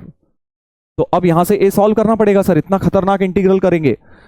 हाँ करना तो है, बट इसको करने का एक बड़ा प्यारा टेक्निक बता रहा हूं। देखो नोटिस करो, x इक्वल टू 2 के अबाउट सिमेट्री है, इसमें 3 है 1 है, तो x माइनस 2 को आप t लेट कर लीजिए, dx भी था, है ना। तो मैं सब्सटीट्यूशन से जा रहा हूं, x माइनस 2 को t, लिमिट्स बन जाएंगी बेटा -1 से 1, और x माइनस 1 बन जाएगा t प्लस 1, ये हो गया t स्क्वायर, ये हो गया t माइनस 1, dx dt बराबर हो गए। तो एक तरह से तुम्हारा फंक्शन कैसा बन गया, a into t square minus 1 whole square into t square d t. और तुम्हारे पास अब एक इवन फंक्शन ये आ चुका है t में। ये कैसा फंक्शन है बेटा, इवन फंक्शन है। -a to a मतलब 2 टाइम्स कर दो, 0 to 1,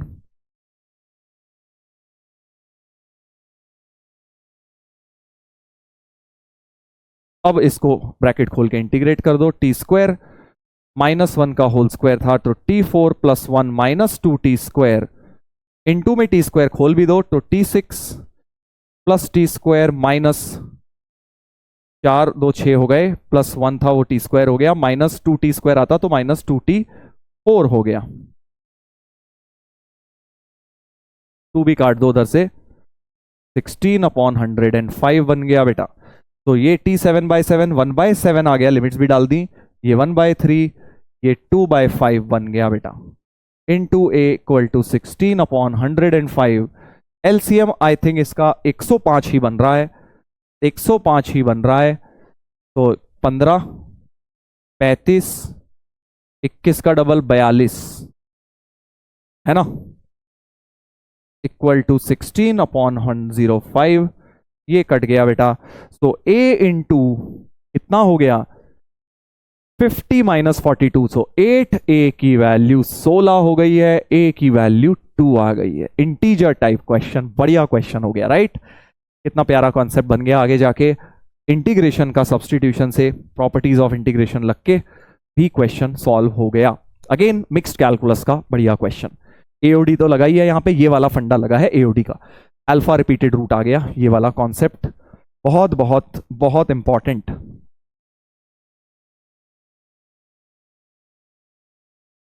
ठीक है, चलिए तो आंसर हो गया 2। आगे बढ़ जाते हैं, ब्रेन टीजर नंबर 19 हमारा हो गया है, देख लो 20। ब्रेन टीजर नंबर 20 पे आते हैं। एक और अच्छा प्रॉब्लम सब लोग देखेंगे। gx is ax square plus bx plus c।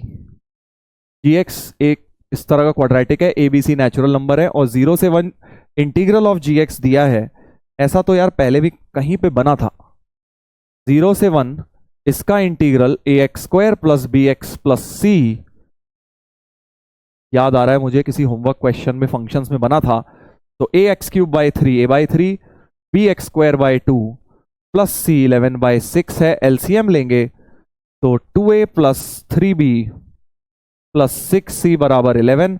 और क्योंकि एबीसी नेचुरल नंबर है, एबीसी नेचुरल है, तो 6 3 9 2 11 मिनिमम रखने पर ही ये वैलिड हो पाएगा, क्योंकि 2a plus 3b plus 11c की मिनिमम वैल्यू ही बेटा 11 होगी। 2a plus 3b plus 6c की मिनिमम ही 11 होगी, क्योंकि जब मिनिमम तीनों को 1 1 1 डालें तब जाके 11 बनेगा। तो a1 b1 c1 तो हमारे पास आ गया, ऐसा हुआ था किसी क्वेश्चन में। चलो तो यहां से हमें एबीसी तो मिल गए, आगे बढ़ते हैं। अब एक नया फंक्शन अब दिया गया है, fx be a continuous and derivable function in x1 से x2, एक डोमेन में कंटिन्यूस एंड डेरिवेबल है, सच दैट fx इंटू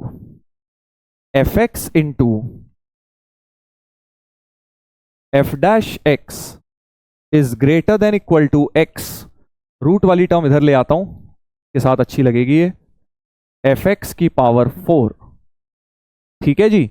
2 से भी मल्टीप्लाई कर लेते हैं क्योंकि मुझे कुछ कुछ इंटीग्रल बनता हुआ दिख रहा है ना, कुछ कुछ इंटीग्रल बनता हुआ दिख रहा है। ये किस चीज का इंटीग्रल है, मतलब दोनों तरफ देखो, इंटीग्रेट हम डेफिनेट कर सकते हैं, इनडेफिनेट नहीं कर सकते, है ना, क्योंकि कांस्टेंट अलग अलग हो सकते हैं। तो डेफिनेट में कुछ रेंज तो दी नहीं हुई, बट मैं इनडेफिनेट कर नहीं सकता, तो मैं चुपचाप से कर लेता हूं। मतलब क्या है सर, देखो अगर मैं मान लो LHS का इंटीग्रेशन करूं तो क्या आएगा सर, ये आएगा fx का होल स्क्वायर को t मानूंगा तो sine inverse fx whole square आएगा, है ना, वो किसका आएगा, x स्क्वायर का। तो सर ये तो आपने कर लिया इंटीग्रेट, नहीं मैंने नहीं किया, मैं तो एक फंक्शन अज्यूम कर रहा हूं। लेट्स से एक नया फंक्शन लेकर आते हैं hx, this minus this. Sir ये क्या मतलब है, अभी देखो, कंसीडर अ न्यू फंक्शन जिसका बेसिकली जो इसका इंटीग्रल है, तो consider hx equal to sine inverse fx का whole square minus x square. इसको कंसीडर करके क्या होगा सर, होगा ना भाई, क्योंकि अब तुम नोटिस करो जो h डैश x आएगा भाई, क्योंकि इसका इंटीग्रल ये है तो h का डेरिवेटिव क्या होगा, यही होगा।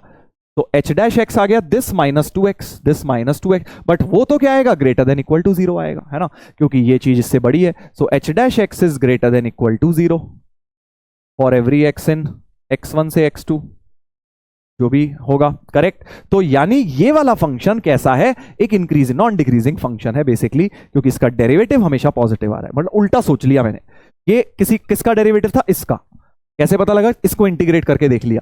तो अगर ये फंक्शन कंसीडर किया जाए तो ये हमेशा एक इंक्रीजिंग फंक्शन हो जाएगा, ठीक है, ठीक है सर। अब अगर इंक्रीजिंग फंक्शन हो जाएगा, और एक बात हमें बताई गई है, x1 प्लस पे जो लिमिट है और x2 माइनस पे जो लिमिट है इनकी दी हुई है। So limit x tending to x1 plus hx निकालता हूं जरा, x1 प्लस पे hx की लिमिट निकालता हूं, तो ये hx तो ये था, यानी limit x tending to x1 plus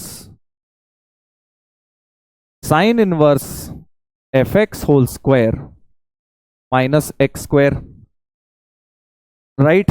x की लिमिट x1 होल स्क्वायर पे ये वाली तो हमारी 1 दी हुई है, किसकी, fx स्क्वायर की 1 दी हुई है, तो साइन इनवर्स 1 हो जाएगा ये वाला। तो साइन इनवर्स 1 माइनस, और x टेंडिंग टू x1 पे ये तो x1 होल स्क्वायर हो जाएगा। खेल समझ आया बेटा। बेसिकली मैं ये बोल रहा हूं कि यार x tending to x1 plus पे लिमिट निकालता हूं, क्योंकि वहां दी हुई है fx होल स्क्वायर की, बट वो किसकी दी है, fx होल स्क्वायर की। तो साइन इनवर्स के अंदर वाले की दी हुई है, उसको 1 डाल दिया, साइन इनवर्स 1 हो गया pi by two minus x1 square आ गया, pi by two minus x1 square क्या आ गया बेटा, x tending to x1 plus, x1 से जस्ट पहले के आगे hx की लिमिट क्या होगी। सिमिलरली अभी दूसरी भी निकाल लेता हूं, x tending to x2 minus, so limit x tending to x2 minus hx भी निकाल लेते हैं। तो अब क्या होगा, अब तुम डायरेक्ट लिखो, यहां x2 माइनस डलेगा, उसकी लिमिट दी हुई है हाफ, तो sine inverse half minus x2 square आएगा, और ये होता है पाई बाय 6 होता है, करेक्ट, पाई बाय 6 होता है बेटा। अब हमें क्रिएट करना है इनका डिफरेंस। तो अब देखो ध्यान से सुनना, बड़ा मजा आएगा। ये जो हमने निकाला अभी तक, हमने यूज कहां किया है, इंक्रीजिंग है, इंक्रीजिंग बिहेवियर यूज नहीं किया। तो क्या आप मुझे बता सकते हो इन दोनों लिमिट्स में से कौन सी बड़ी होगी भाई, क्योंकि इंक्रीजिंग फंक्शन है और x1 से बड़ा x2 है, तो अगर x1 x2 ऐसा इंटरवल है, आपने यहां लिमिट निकाल ली और यहां निकाल ली hx की, कौन सा बड़ा होगा, ऑब्वियसली यही वाली वैल्यू बड़ी होगी, क्योंकि इंक्रीजिंग फंक्शन था, नॉन डिक्रीजिंग फंक्शन है, right. So we can say that जो पहली लिमिट L1 है और जो दूसरी लिमिट L2 है, ऑल्सो सिंस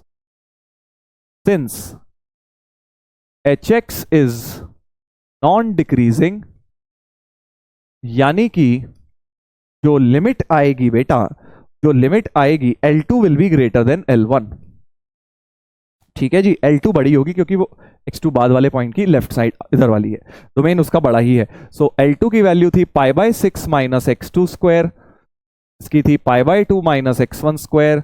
तो x1 square minus x2 square greater than equal to भी कर लो, इक्वालिटी होल्ड करा लो, एक ही बात है, π/3 हो गई है, π/3 हो गई है। और हमसे पूछा है minimum value of box of this, तो बॉक्स ऑफ इसकी मिनिमम वैल्यू तो π/3 हो गई, मिनिमम तो π/3 हो गई, और उसका बॉक्स अगर हम देखें तो π/3 का बॉक्स तो 1 होता है, तो यानी इसकी मिनिमम वैल्यू का बॉक्स जो है 1 आ गया है बेटा। अच्छा 1 डायरेक्ट नहीं दिया हुआ, एबीसी का काम करा हुआ है यहां, तो 2 माइनस एबीसी हमारे 1 आए थे, 2 माइनस 1 1, ये भी 1 है, 1 प्लस 1 माइनस 1 ये भी 1 है, ये तो 0 है 0, ये दोनों गलत हो गए। तो आंसर जो है ए और बी मैच कर गया है, ए और बी बेटा मैच कर गया है, राइट। मल्टीपल करेक्ट क्वेश्चन, देखो एडवांस्ड में क्या है, एओडी के ना मल्टीपल करेक्ट बहुत आते हैं यार, इसीलिए आज की क्लास में मैं आपको बहुत सारे मल्टीपल करेक्ट क्वेश्चंस करवा रहा हूं। चलिए अब एक पैसेज पर आ जाते हैं भाई, पैसेज हमने एक भी नहीं किया है एओडी में, एक पैसेज करते हैं बड़ा प्यारा सा, फिर कुछ integer type question, Rolle's theorem और उन सब पे भी आपको मैं करवाऊंगा। देखिएगा फर्स्ट क्वेश्चन पैसेज का, पैसेज देखने में डरावना है। एक फंक्शन है fx,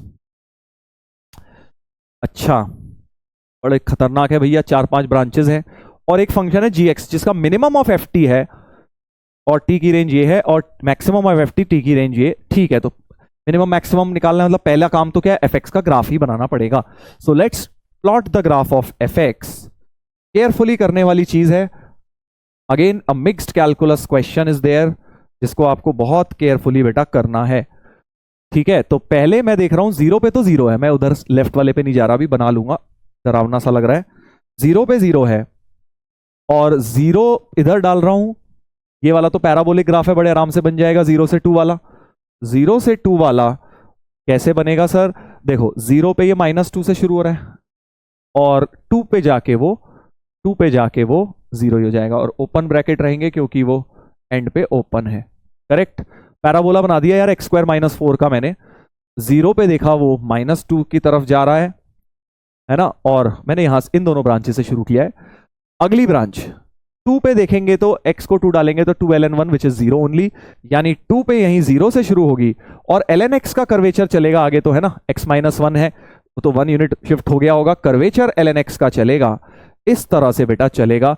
e+1 पे क्या हो जाएगा सोचो, जब x को e+1 डालूंगा तो 2ln e यानी 2 हो जाएगा वैल्यू, तो e+1 पे वैल्यू हो जाएगा 2। क्या इतनी बात समझ गए हो? Right side of the graph तो मेरा बना लिया मैंने, ये दोनों ब्रांचेस बना लिए।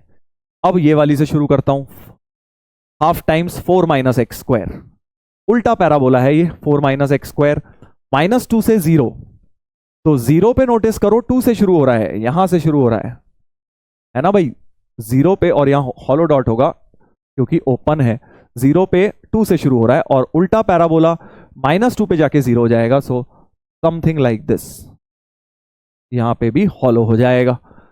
ये वाली ब्रांच भी बन गई, ठीक है भाई, केयरफुली बनाएंगे। और उसके बाद हमें दिख रहा है कि -2 अगर मैं डालूंगा, -2 इसमें डालूंगा तो +2 -1 1 2ln1 0 ही हो रहा है, मतलब -2 पे 0 से ही शुरू करना है ना। और -e -1, अब इसका ग्राफ सर ln का, अब थोड़ा रफली बना लो, इस वैल्यू को देख लो क्या हो रहा है, तो x की जगह जब -e -1 डालोगे, e+1 -1 0, तो ln e 1 2 ही हो रहा है, यानी ये ग्राफ इस तरह से ही जा रहा होगा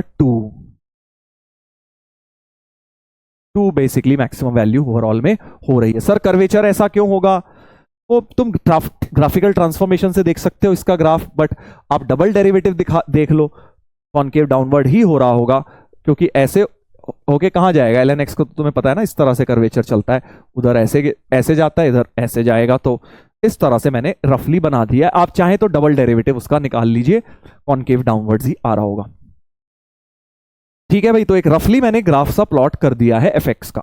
अब मेन चीज शुरू होती है जो कि है gx is minimum of ft, ये जो दो वेरिएबल देके देते हैं ना minimum ft, t dependent on x, ऐसे क्वेश्चंस बहुत बहुत इंपॉर्टेंट होते हैं, कई बच्चों को इसमें दिक्कत होती है, सो ध्यान से सुन लेना।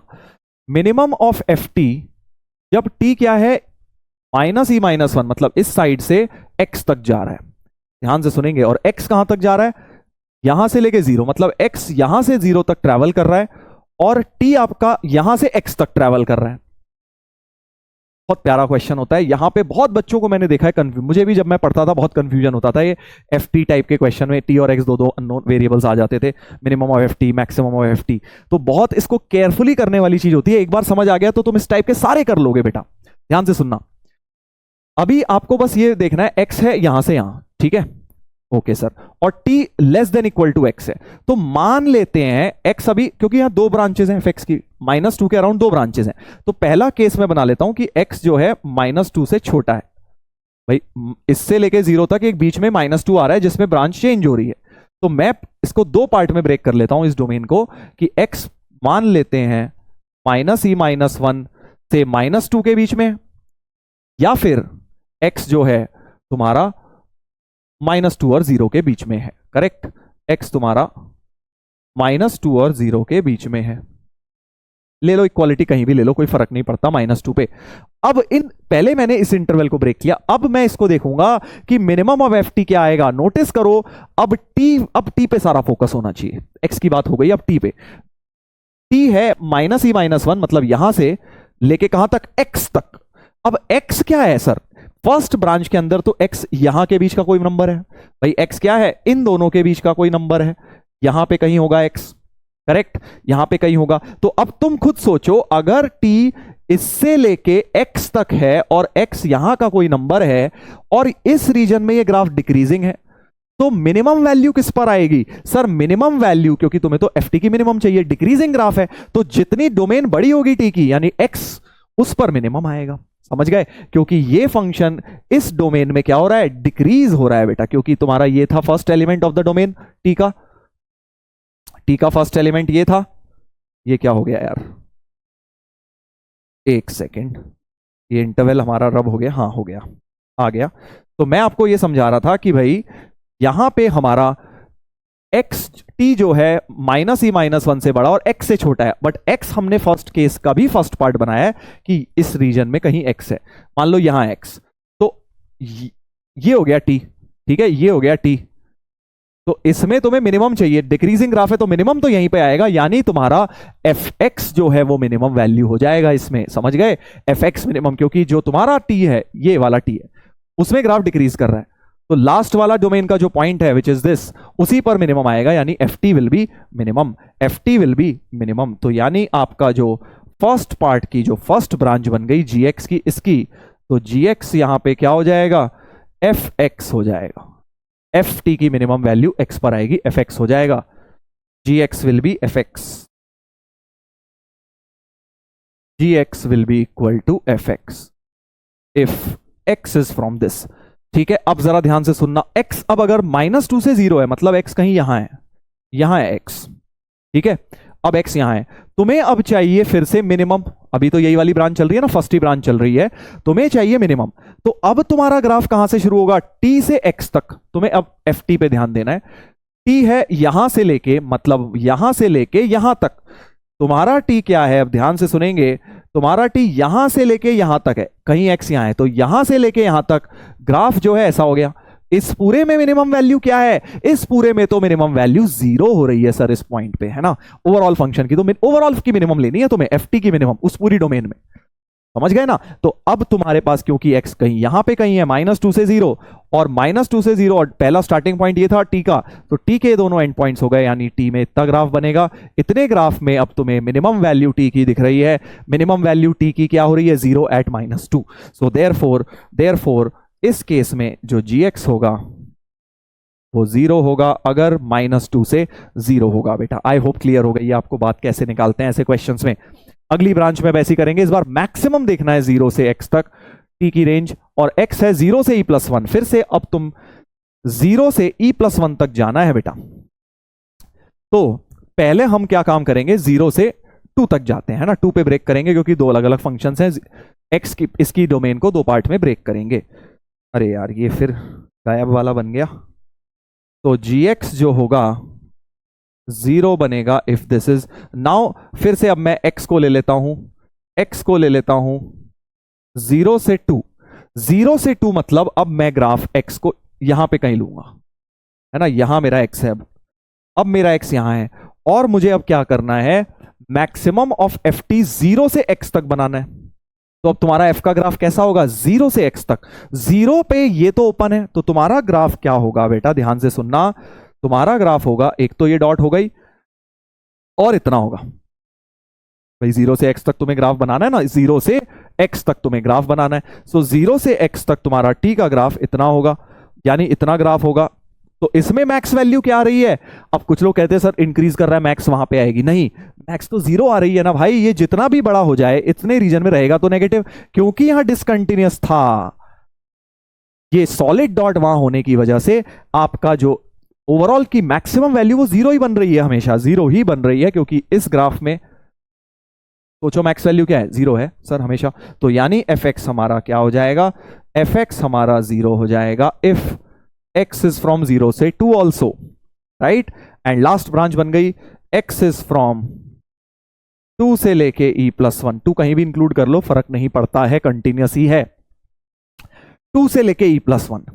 अब जरा बताइए, अब आप सोच के बताइए, अब x यहां की बजाय, अब x यहां की बजाय यहां आ गया है 2 से e plus 1 के बीच में, तो अब कितना ग्राफ हो जाएगा, तुम्हें बनाना है ग्राफ कहां, 0 से t, 0 से x, और x है यहां, x तो मैंने मार्क कर दिया कहां है, तुम्हें ग्राफ बनाना है 0 से x। तो अब जो तुम्हारा ग्राफ बनेगा 0 से ये वाला और इतना, है ना, ये ब्रांच इतना x तक बन गया है ग्राफ, और ये वाला सॉलिड डॉट और ये वाला, 0 से x तक तुमने ग्राफ बना दिया है, 0 से x तक। तो अब इसमें मैक्स वैल्यू क्या आ रही है, इसमें मैक्स वैल्यू, अब 0 मत बोल देना दोस्त, क्योंकि इसके बाद तो 0 से भी उठ गया है, और max value last point x पर जाके कहीं, क्योंकि इंक्रीज कर रहा है कंटिन्यूअसली, सो मैक्सिमम वैल्यू तो कोने पे जाकर ही आएगी जब 0 से पॉजिटिव हो गया।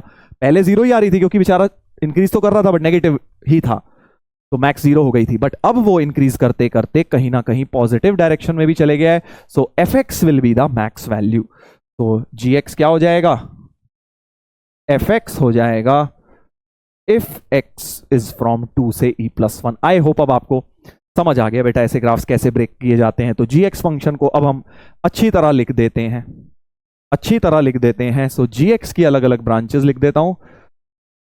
जी एक्स की पहली ब्रांच हो गई एफ एक्स इफ माइनस ये वाली, G x is equal to F X if minus E minus 1 less than equal to X less than equal to -2, right.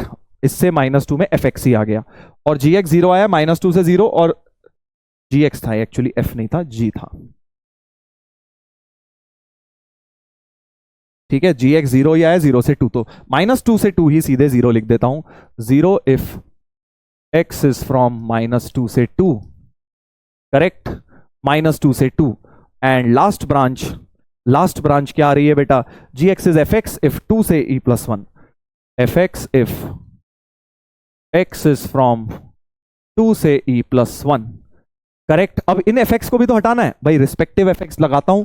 जब 2 से e plus 1 है तो कौन सा एफ एक्स लिखना है भाई, 2 से e plus 1 में एफ एक्स की जगह ये लिखना होगा 2 ln x minus 1, तो इस एफ एक्स की जगह लिख लो 2 times ln x minus 1, और जब -e-1 से -2 था तो एफ एक्स था 2 times ln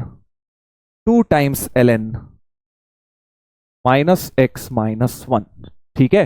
अब कुछ लोग यहां कंफ्यूज हो रहे होंगे, सर -2 वहां भी इंक्लूड करा हुआ है, यहां भी 2 वहां भी, कंटिन्यूस है इसलिए तुम डाल के देख लो, x को 2 डालोगे यहां भी 0 ही आ रहा है, इधर भी 0, -2 डाल लो वहां भी 0 वहां भी 0, तो हमारा जी एक्स का ग्राफ बन चुका है बेटा। तो जी एफ का मतलब फंक्शन बन गया, ग्राफ बना देता हूं। ग्राफ जी एक्स का क्या हो जाएगा, जी एक्स का ग्राफ हो जाएगा -2 से 2 तो 0 रखना है ना, ऐसे लाइन चलेगी y इक्वल टू 0, उसके बाद ये ऐसा ग्राफ था और इधर ऐसा ग्राफ था, राइट। ये दोनों ग्राफ अभी तो बनाए थे थोड़ी देर पहले, ये और ये, करेक्ट। तो इस प्रकार का ग्राफ हमारा हो गया है, किसका, जी एक्स का ग्राफ हो गया है, जी एक्स का ग्राफ हो गया है।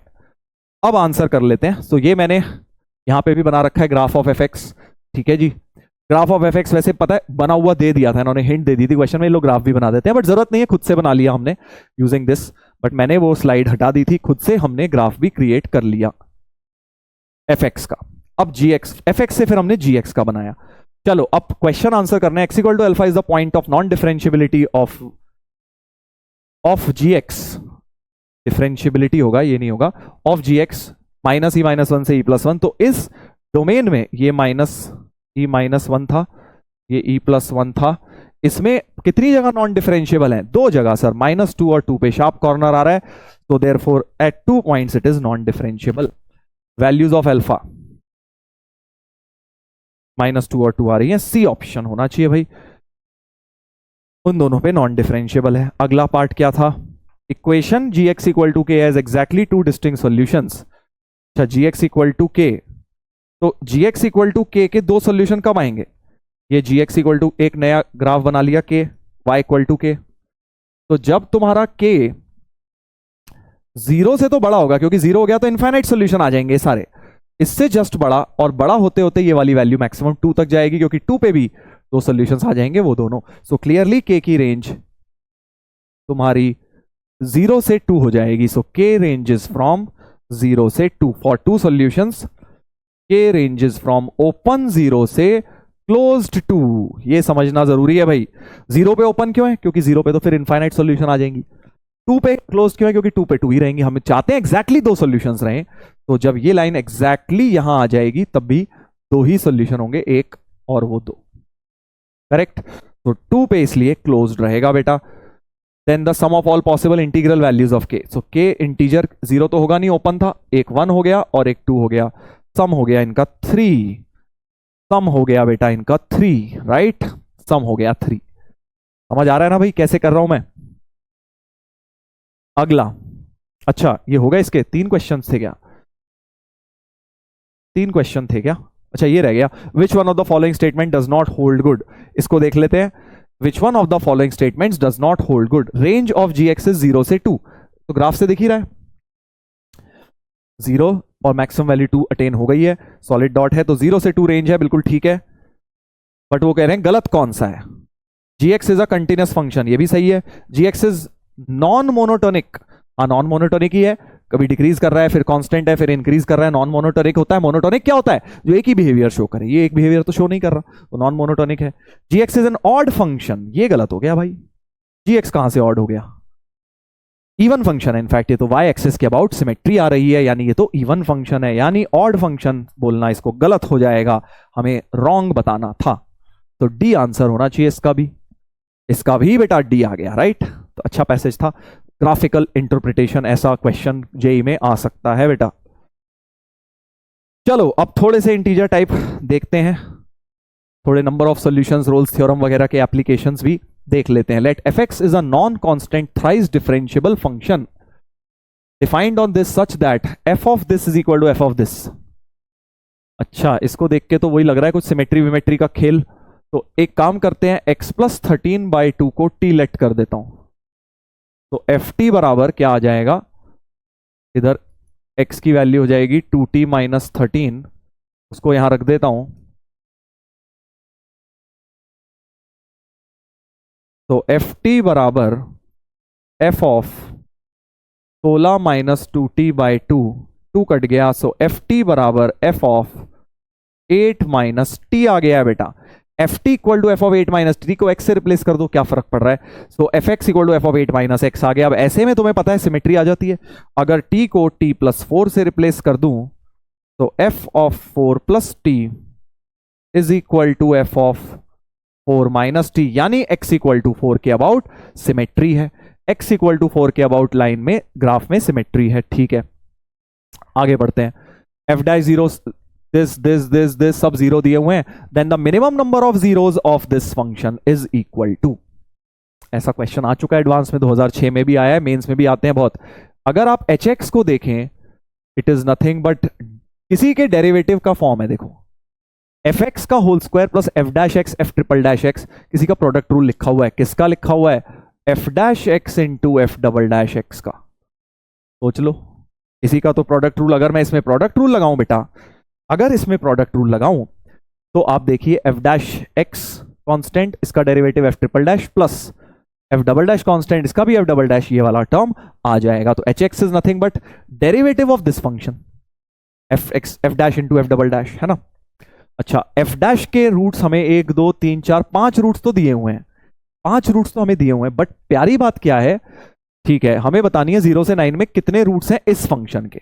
तो एफ डैश के पता है, एफ डबल डैश के निकालने होंगे। तो ठीक है, एफ डैश के जरा देखो, क्योंकि एफ डैश 0 0 आ रहा है और ये एक रिलेशन आया था भाई, एफ टी बराबर एफ ऑफ 8 माइनस टी है।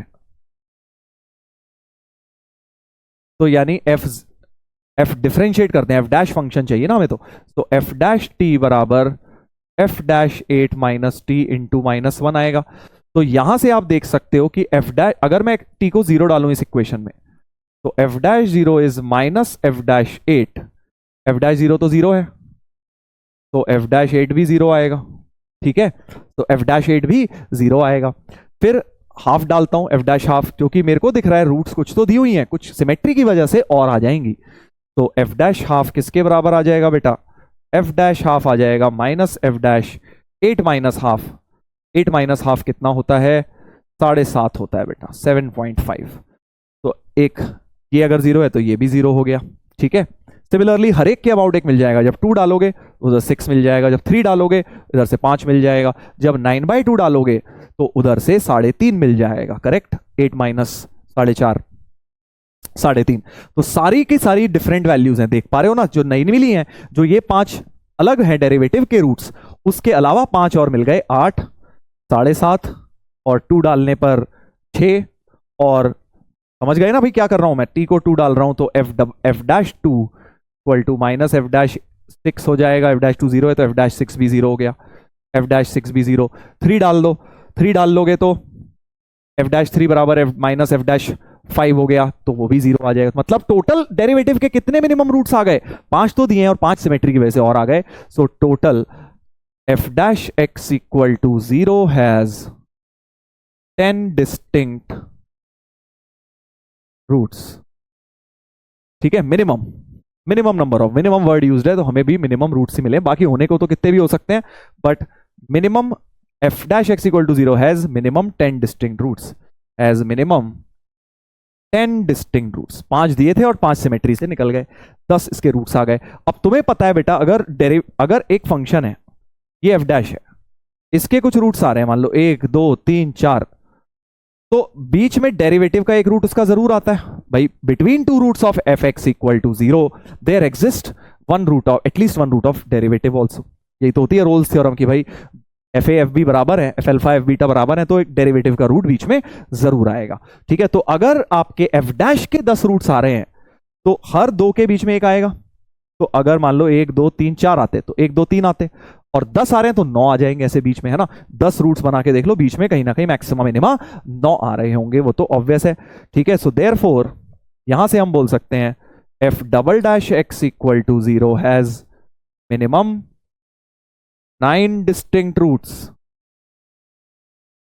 9 रूट्स ये हो गए, ठीक है। यानी f dash x into f double dash x type के फंक्शन के कितने हो गए, 19 रूट्स हो गए। तो f dash x into f double dash x, ये एक फंक्शन मान लेते हैं एच एक्स मान लेते हैं, right. H x equal to this equal to 0 has 19 distinct roots. Minimum बात चल रही है, होने को तो मैक्सिमम तो कितने भी हो सकते हैं, इसके 19 हो गए, बट इसके भी डेरिवेटिव की बात करनी है हमें। क्या करनी है, एच एक्स, सॉरी ये एच एक्स तो हमने ऑलरेडी लिया हुआ है, तो इसको पी एक्स कह देता हूं, P x F x, F dash into f double dash को पी एक्स बोल दिया। पी एक्स के 19 रूट है, बट हमें इसके भी डेरिवेटिव के चाहिए, तो एच एक्स के कितने रूट्स आ जाएंगे, एच एक्स क्या है, पी डैश एक्स है, वो इसका डेरिवेटिव है, राइट। सो एच एक्स क्या है, पी डैश। और by the same logic Rolle's theorem, अगर 19 रूट्स आ रहे हैं तो उसके डेरिवेटिव के कम से कम 18 रूट्स आते ही आते हैं। सो इसके कितने आएंगे, मिनिमम 18 रूट्स बेटा आएंगे, ठीक है। ये बात आनी चाहिए आपको। कोई भी फंक्शन है कंटिन्यूअस एंड डिफरेंशिएबल, अगर किसी के 5 रूट्स हैं, मान लो x1 x2 x3 ऐसे कुछ करके 5 रूट्स हैं, ठीक है, x3 x4 x5 x6 है, मान लो 6 रूट्स हैं, तो बीच में डेरिवेटिव के 5 आएंगे, एक कम हो जाता है, 3 4 5, ठीक है। यही चीज यूज करिए कि अगर 10 है एफ डैश के तो एफ डबल डैश के 9 आएंगे ही आएंगे। ऐसे ही पी एक्स के अगर 19 आ गए तो पी डैश एक्स के 18 आएंगे ही आएंगे। ये बात याद रख लो, रोल्स थ्योरम में यही होता है एक्चुअली। तो फाइनल आंसर होना चाहिए 18 रियल रूट्स। ठीक है, अब ऐसा क्वेश्चन तो तुमने किया होगा, देखो पहले भी मिलता जुलता पहले भी आ चुका है। 2006 में मैंने बताया एडवांस में, और 2021 में मेंस में भी रिपीट हुआ है सेम प्रॉब्लम, काफी बार आया है। अब थोड़ा सा इसका मैं एक वेरिएशन बना रहा हूं बेटा, इसी का एक थोड़ा सा डिफरेंट वर्जन आपको दे रहा हूं। ठीक है, बड़ा प्यारा है, जरा ध्यान से सुनना। सिमिलर कॉन्सेप्ट है but yet different. F x be a differentiable function on R such that f x has a fundamental period 2। ठीक है, इस बार डिफरेंशियबल है, कंटिन्यूस तो हो गई, फिर पीरियड उसका 2 दिया। F x equal to 0 exactly 2 solutions in 0 and 2। अच्छा, एक इंटरवल दिया है, क्लोज्ड इंटरवल 0 से 2, क्लोज्ड इंटरवल 0 से 2 दिया है, उसमें कह रहे हैं कि 2 ही सॉल्यूशंस हैं एंड एफ 0 0 हो नहीं सकता। ये बोल रहे हैं कि 0 is not one of the solution, क्योंकि 0 हो गया तो 2 भी हो जाएगा फिर, क्योंकि 2 पीरियड है। तो अगर 0 पे ग्राफ पास नहीं कर रहा है तो मतलब 2 से भी नहीं कर रहा होगा, क्योंकि पीरियड 2 है उसका। करेक्ट, यानी एफ जो 2 सॉल्यूशन है वो एक्चुअली बीच में से ही निकल रहे हैं।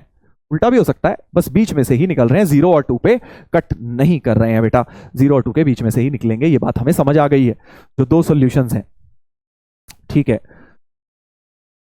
इसके एफ एक्स के 0 से 2 में 2 सॉल्यूशन है। ठीक है, और फिर 2 तो पीरियड है, तो 2 से 4 में भी 2 आ जाएंगे, 4 से 6 में भी, ऐसे 2 होते जाएंगे। ठीक है, find the minimum number of zeros, minimum number of zeros of a function which is of this type. देखो फिर से जो एच एक्स है वो किसी के डिफरेंशिएशन है प्रोडक्ट रूल का। जैसे पहले जो फंक्शन था वो क्या था बेटा, F dash into f double dash के डेरिवेटिव में एक्सप्रेस था। इस बार अगर नोटिस करो वो derivative of f x into cos x है। मानते हो कि नहीं मानते हो भाई? बिल्कुल मानते हैं sir. F x into cos x का डेरिवेटिव अगर हम करेंगे, cos x constant, F dash minus sine x F x, यही आएगा। तो अब मुझे बस ये पता लगाना है कि इस फंक्शन के कितने रूट्स आएंगे। तो पहले बताओ एफ एक्स, बिल्कुल पहले की तरह एफ एक्स के और कॉस एक्स के दोनों के ढूंढेंगे, जैसे मैंने यहां किया था। पहले एफ डैश के ढूंढे थे 10 थे, एफ डबल डैश के 9 थे, तो इस प्रोडक्ट फंक्शन के 19 बोल दिए थे। बिल्कुल सेम वैसा ही कुछ करूंगा। ठीक है भाई, बिल्कुल सेम वैसा करूंगा। हाँ, तो हमें क्या बोला जा रहा है, सबसे पहले हम देखते हैं कि यार एफ एक्स के कितने आएंगे। F x equal to 0, interval क्या दिया है, has in the interval x belongs to open 0 से, क्या दिया है भाई इंटरवल, 0 से 99। अच्छा, 0 से 90, पाई की वैल्यू भी दी हुई है, वो क्यों, cos x के लिए दी हुई है वो। तो 0 से 99 खुद सोचो कितने रूट्स आ जाएंगे मिनिमम। मिनिमम देखो 0 से 2 2 आएंगे, 0 से 2 2 आएंगे, ओपन भी कर लो क्या फर्क पड़ता है, क्योंकि कोने वाले तो है नहीं। 2 2 से 4 फिर 2 आ जाएंगे, 4 से 6 फिर 2 आ जाएंगे। तो बेसिकली हर 2 2 के इंटरवल में 2 रूट्स आ रहे हैं। तो 0 से अब 99 तक ऐसा लगता है 99 आ जाएंगे, ये गलत हो जाएगा, क्योंकि पीरियड 2 2 के गैप में आ रहा है बेटा। तो बेसिकली लास्ट वाला जो 96 से 98 है उसमें भी 2 आएंगे। अब 98 से 99 वाला जो इंटरवल होगा उसमें हम बोल नहीं सकते कि एक आएगा, हमें क्या पता एक उसमें आएगा या नहीं आएगा। हो सकता है दोनों रूट ही जो आ रहे हैं भाई, ऐसा थोड़ी एक 1 से छोटा एक 1 से बड़ा है। अगर ऐसा दिया होता तब हम बोल देते ना कि 98 से 99 भी एक आ जाएगा, बट हमें कहीं लिखा नहीं है तो हम ये बात नहीं बोल सकते। हमें हो सकता है दोनों ही 1 से बड़े हों, दोनों इधर साइड हो, या एक दोनों ही 1 से छोटे हों, कुछ भी हो सकता है। तो हम उसको मिनिमम वर्ड यूज्ड है तो हम उसे अभी हमें पता नहीं है तो हम उसको 0 ही लेकर चलते हैं, हमें नहीं पता, हमें नहीं पता, राइट। तो मिनिमम इतने रूट्स तो आएंगे ही आएंगे हर इंटरवल में। बेसिकली तो 98 रूट्स हो गए है ना, हर 2 के इंटरवल में 2, तो 98 तक, 98 has minimum 98 roots. Minimum word बार बार बोल रहा हूं, इंपॉर्टेंट है। इतनी बात ठीक है सर? क्या पता आ गया, हाँ तो आ सकता है, ज्यादा तो हो ही सकता है, बट मिनिमम टू मिनिमम कितने होंगे हमें ये बताने हैं, जितना डेटा दिया हुआ है उसके हिसाब से। तो एफ एक्स के 98 रूट्स तो होंगे ही होंगे, क्योंकि वो आधा इंटरवल हो गया ना, 98 से 99 इज हाफ साइकिल, उसमें क्या रूट है या नहीं हमें क्या पता। चलिए अब cosx के देखने हैं जरा। cosx इक्वल टू 0 के तो आपको पता है बेटा रूट्स कब आते हैं। cosx इक्वल टू 0 का मतलब होता है x equal to 2n plus 1 into pi by 2, right. x की value 2n plus 1 into pi by 2 होती है। अच्छा, तो n को 0 से डालना शुरू करता हूं। n को 0 डालेंगे तो पाई बाई 2 आएगा, n को 1 डालेंगे 3 पाई बाई 2 आएगा। अच्छा, ऐसे हमें देखना है लास्ट n को क्या डालें, क्या डालें। तो देखो 99 के आसपास जाना है हमने। अच्छा, तो मैं काम करता हूं basically 2n plus 1 pi by 2 को लेस देन 99 रख देता हूं। 2n प्लस 1 पाई बाई 2 को लेस देन 99 रख देता हूं। देख लेता हूं क्या मैक्सिमम वैल्यू आ रही है। पाई की वैल्यू भी पुट कर देता हूं 22/7। सो 2n plus 1 into 22/7 into 2 less than 99। ये 11 इससे भी कट जाएगा। सो 2n plus 1 is less than 11 7 जा 77। सही बोल रहा हूं ना भाई? नहीं, 9 7 जा 63। 11 तो कट गया है, 2 कटा और 11 कटा, तो 9 7 जा 63। तो 2n less than 62, n less than 31, मतलब n तुम्हारा 30 तक जाएगा बेटा। एग्जैक्ट 31 पे वो 99 हो जाएगा इस पाई की वैल्यू, अगर ये ली जाए तो। पाई की ये लेनी है तो n अगर मैं 31 डाल दूंगा तो वो ओपन इंटरवल है, 99 हमें लेना नहीं है, ठीक है। तो n की वैल्यू 0 1 2 ऐसे करते करते n की वैल्यू 30 तक ही लेनी है, 31 नहीं लेनी, क्योंकि 31 पर पाई को 22/7 यूज करके, यू में आर्ग्यू सर पाई तो 22/7 नहीं होता है, उससे ज्यादा होता है कम, तो वो 99 दिया इसलिए पाई के बताया हुआ ले लो, कोई प्रॉब्लम नहीं है। तो 99 वाला लेना नहीं है, इसलिए हम n को 30 तक ही लेंगे, यानी 0 से 30 n को ले रहे हैं, यानी कि 31 सॉल्यूशंस बन रही है बेटा। 31 सॉल्यूशंस बन रही हैं इसकी cos x की। cos x की 0 से 99 में 31 सॉल्यूशन बन रही है। पहली बन रही है पाई बाई 2, फिर 3 पाई बाई 2, ऐसे करते करते 30 डाल के जो भी आएगी वो जस्ट लेस देन 99 हो रही होगी। 31 डाल के वो एग्जैक्ट 99 बन जाएगी, that we don't want because 99 पे ओपन ब्रैकेट है। अब जरा मेन कॉन्सेप्ट शुरू होता है। इसके बाद तुम कहोगे सर हमारा आंसर तो आ गया, fx की क्योंकि 98 थी उसकी है 31, so minimum number of roots of fx into cos x equal to 0 is, दोनों को ऐड कर दोगे है ना, जैसे पहले किया था 98 प्लस 31। ट्रैप में फंस रहे हो है ना जी। अभी देखना क्यों, 129 हो गया तो सर ठीक है 129 इसकी है तो उसके भी डेरिवेटिव की चाहिए, तो 128 आंसर हो गया, बिल्कुल पिछले की तरह। गलत है, 128 इज रॉन्ग। अब तुम सोच रहे होगे सर 128 गलत क्यों है, इसकी अगर 129 आ गई तो इसके डेरिवेटिव की तो 128 होंगी। सो 128 रॉन्ग आंसर है बेटा, रॉन्ग आंसर है ये वाला। सब लोग इसमें यही गलती करते हैं। इसमें एक छोटा सा कैच है। क्या कैच है? कई किताबों में भी अगर ये क्वेश्चन मैंने देखा, इसके सिमिलर क्वेश्चन, एग्जैक्ट ये तो नहीं था, इसके सिमिलर क्वेश्चन सॉल्व करे हुए गलत करे हुए, इसी तरह से आंसर निकाला हुआ है। गलती क्या हो रही है? अब देखो, कुछ लोग शायद सोच पा रहे होंगे गलती क्या हो रही है, क्योंकि सर हमें यह कैसे पता कि कोई कॉमन रूट नहीं है। भाई आपने तो ये मान लिया इसमें कि ये 98 डिफरेंट रूट्स आ रही हैं fx की, और cos x की 31 डिफरेंट रूट्स आ रही हैं, है ना। तभी तो आपने 98 और 31 को जोड़ दिया और आपने सीधे सीधे बोल दिया कि भैया 129 हो गया आंसर, ठीक है 129 हो गया आंसर। तो ये तो गलत है सर, ये तो गलत है। मैंने कैलकुलेशन सही करी है, 9 9 3 12, 129 और से कम 128। तो गलत क्यों है? क्योंकि हमें ये नहीं पता कि कॉमन रूट आ रही है या नहीं, तो हमें तो मिनिमम बात करनी है। क्या पता कॉमन आ जाए, फिर सर हमें कैसे पता कोई कॉमन नहीं है, तो हम तो मानेंगे नहीं ना, उन्हें डिफरेंट मानेंगे। नहीं, कॉमन कितनी आ सकती है आपको ये सोचना है। आ तो सकती है ना कॉमन, कितनी आ सकती है? सर सारी आ जाए तो 31 कॉमन आ जाए तो सर हम तो बस 98 ले लेंगे क्योंकि ये वाली सारी की सारी कॉमन हो गई। नहीं, वो भी गलत हो जाएगा। अब यहां एक क्वेश्चन पहले आता है, इसका करेक्ट आंसर देने से पहले, सर ये पहले क्यों नहीं किया आपने? इस वाले में तो सर आपने ये सब काम किया नहीं। इस वाले में भाई, इस वाले में आपने तो यहां सीधा सीधा उसकी 10 बोल दी, उसकी 9 बोल दी। उसमें कॉमन आने का कोई सेंस ही नहीं बनता, क्योंकि अगर फंक्शन है और उसी का डेरिवेटिव है, कॉमन कैसे आ जाएंगी? खुद सोचो, एक फंक्शन है जिसके ये रूट है 1 2 3 4 5 6, तो जो डेरिवेटिव के रूट है वो इनसे ओवरलैप नहीं हो सकते ना, इनसे ओवरलैप नहीं हो सकते, नहीं तो मैक्सिमम मिनिमा आएगा ही नहीं वहां पे। सो अगर मैक्सिमम मिनिमा आ रहा है तो डेरिवेटिव और उसके रूट तभी सेम होते हैं जब वो टच करता है। टच हम करना नहीं चाहते यहां पे, क्योंकि यहां पे हमें इस तरह से ऊपर नीचे जा रहा है वो। करेक्ट। तो हमें क्या करना है बेटा, जब भी हमें फंक्शन दिया और डेरिवेटिव दिया फिर तो कोई दिक्कत ही नहीं है, क्योंकि डेरिवेटिव फंक्शन के रूट्स के बीच में ओपन इंटरवल में, अल्फा और बीटा के ओपन इंटरवल में तो आता है there exist some c in the open interval, Rolle's theorem का स्टेटमेंट कि भाई अगर एफ अल्फा और एफ बीटा दोनों सेम है तो जो एफ डैश सी जीरो होता है उसमें C belongs to open interval alpha beta होता है, there exist at least one C in the open interval. तो वहां तो चल जाएगी ये बात कि भैया F alpha F beta same है, तो एफ डैश अल्फा जो भी कहीं ना कहीं एफ डैश सी जीरो हो रहा है वो बीच में कहीं ना कहीं हो रहा है, सो कॉमन रूट आने का कोई सेंस उसमें नहीं है डेरिवेटिव में, रोल्स थ्योरम में। बट यहां पे इसलिए मैंने चेक नहीं किया था, राइट। इसलिए जब डेरिवेटिव आए खुद ही फंक्शन का तो कॉमन रूट चेक करने की कोई आवश्यकता नहीं है बेटा, ठीक है। जैसे यहां मैंने नहीं करा, उसकी 10 आई थी, उसकी 9 आई, सारी डिफरेंट मान के 19 कर दी और 19 से एक कम 18 कर दिया, क्योंकि डेरिवेटिव लेना था। ये सेम फंडा मैं यहां नहीं लगा सकता। क्यों नहीं लगा सकते सर? क्योंकि कॉमन क्या पता आ जाए। अब तुम्हें बस इतना पता लगाना है कॉमन रूट कितनी आ सकती।